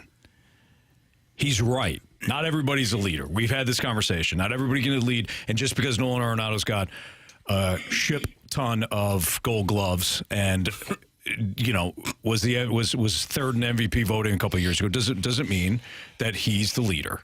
It doesn't mean that he is a leader. We can want him to be. If what you did yesterday still looks good for you today, it means you haven't done much for tomorrow. That's right, Jamie. Well said. Absolutely. I can see what your kids went through now. When it comes to you parenting them. Really? You did a great job, by the way. I saw your son the other day. We Big did. Hoss. He looks good, man. He looks svelte. That would say good parenting. Which is what I said. Anyways. No, that's not what you said, Anthony. Courtney's absolutely right. You don't want to take some guys under your wing, or you don't want to play like that leadership role, but you also want the team to win. It all goes in the same pot. I think that was both of those voicemails were very good, because I wrote down team success versus personal success, and both of them questioned the personal success that Goldie and Arenado have had is obviously tremendous. Probably future Hall of Famers for Nolan, and some people believe Goldie might be right on the cusp of that. MVP probably puts him over. But the team success has not been there.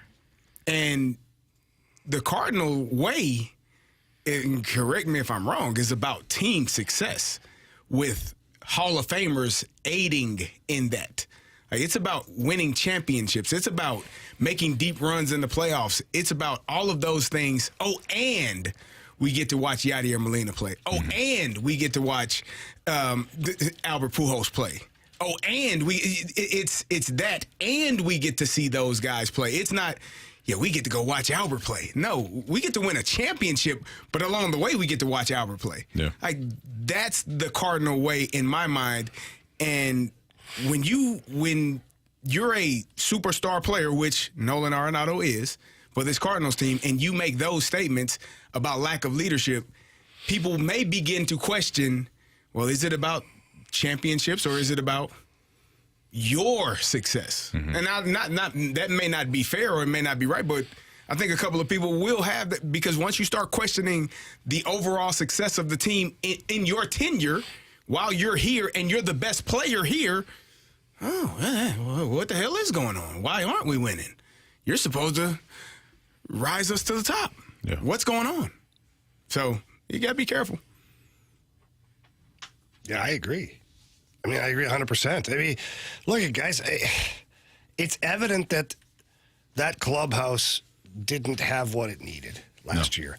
And I'll go back to a couple of weeks ago, 2-3 weeks ago, when we were sitting in this very room, and I don't know if it was me or Carey or Andy, said, how bad did it have to be last year in order to do what they're doing now and highlighting it now? Like, had to have been pretty awful. I don't mean like awful to where guys are fighting and things like that, but dysfunctional. And so anyways, I think that time will tell, but maybe the moves that John Mozeliak made were the right ones. Like, who knows? You went and you got Lance Lynn and you got Kyle Gibson right away. When you didn't really need to. Like, I even said this, I think it was yesterday. I'm like, oh, you went and got them right away, even though nobody else was calling them. But maybe Mo and their staff said, okay, you know what? Those are two guys that, we need those guys. Yeah. And the Matt Carpenter thing that we shredded to pieces. Maybe now, he's going to eat up a roster spot. Is he going to be a big part of your lineup? Probably not. But maybe he's a big part of that area that we don't see. That area last year that apparently was a disaster that we didn't really see. That matters. Right? So time will tell on all these moves, but maybe those two pitchers who are going to be, by the way, working very closely with Wilson Contreras. Sonny Gray, who's also apparently a bit of a psychopath in a good way. Love it. Working very closely with Wilson Contreras. So, Carey, you brought up earlier in the show how they kind of cut Wilson Contreras off at the legs last year because they made him kind of the outcast because he wasn't good enough to play and he wasn't calling the right games and all this stuff. So he really couldn't have a voice without kind of being like put in his place. Well, now maybe Lance Lynn, Kyle Gibson give Wilson Contreras a voice because they're working with this guy every single day. Absolutely. Who knows? We got an interesting text from the 314. The great ones will step up to be leaders when there are not any leaders. Yeah, good call. Yeah, that's a great way to end this whole conversation. That text is absolutely right. Fade or follow, we need a new contestant because last week we got faded on our Patrick Mahomes play. We said, take the Chiefs. And our fade or follow contestant said, no. And then they watched on Sunday in horrifying ways. Hey, but who did I pick yesterday, guys? In my you nailed it. Blues. Did I really? Yeah. You had the Blues. Nice job. Thank you. You had all the faith in the world in them. You took the Blues and you cashed. Nice job. That's a big payoff, too. So we need a new fade or follow contestant. It was. They're a pretty big underdog. They were. I looked at it. I was like, yee. This does not look great. Eric Converser's text line 314-399-9646. We need a new fade or follow contestant, so just text in fade or follow, and you'll have an opportunity to play. Plus, bet the board, 3 stars of the day, criticisms, compliments, all next on 101 ESPN.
time for FanDuel Fade or Follow on the Fast Lane. Brought to you by FanDuel Sportsbook. Make every moment more. Everyone follow us. No fade. Money, money, money, money, money, money.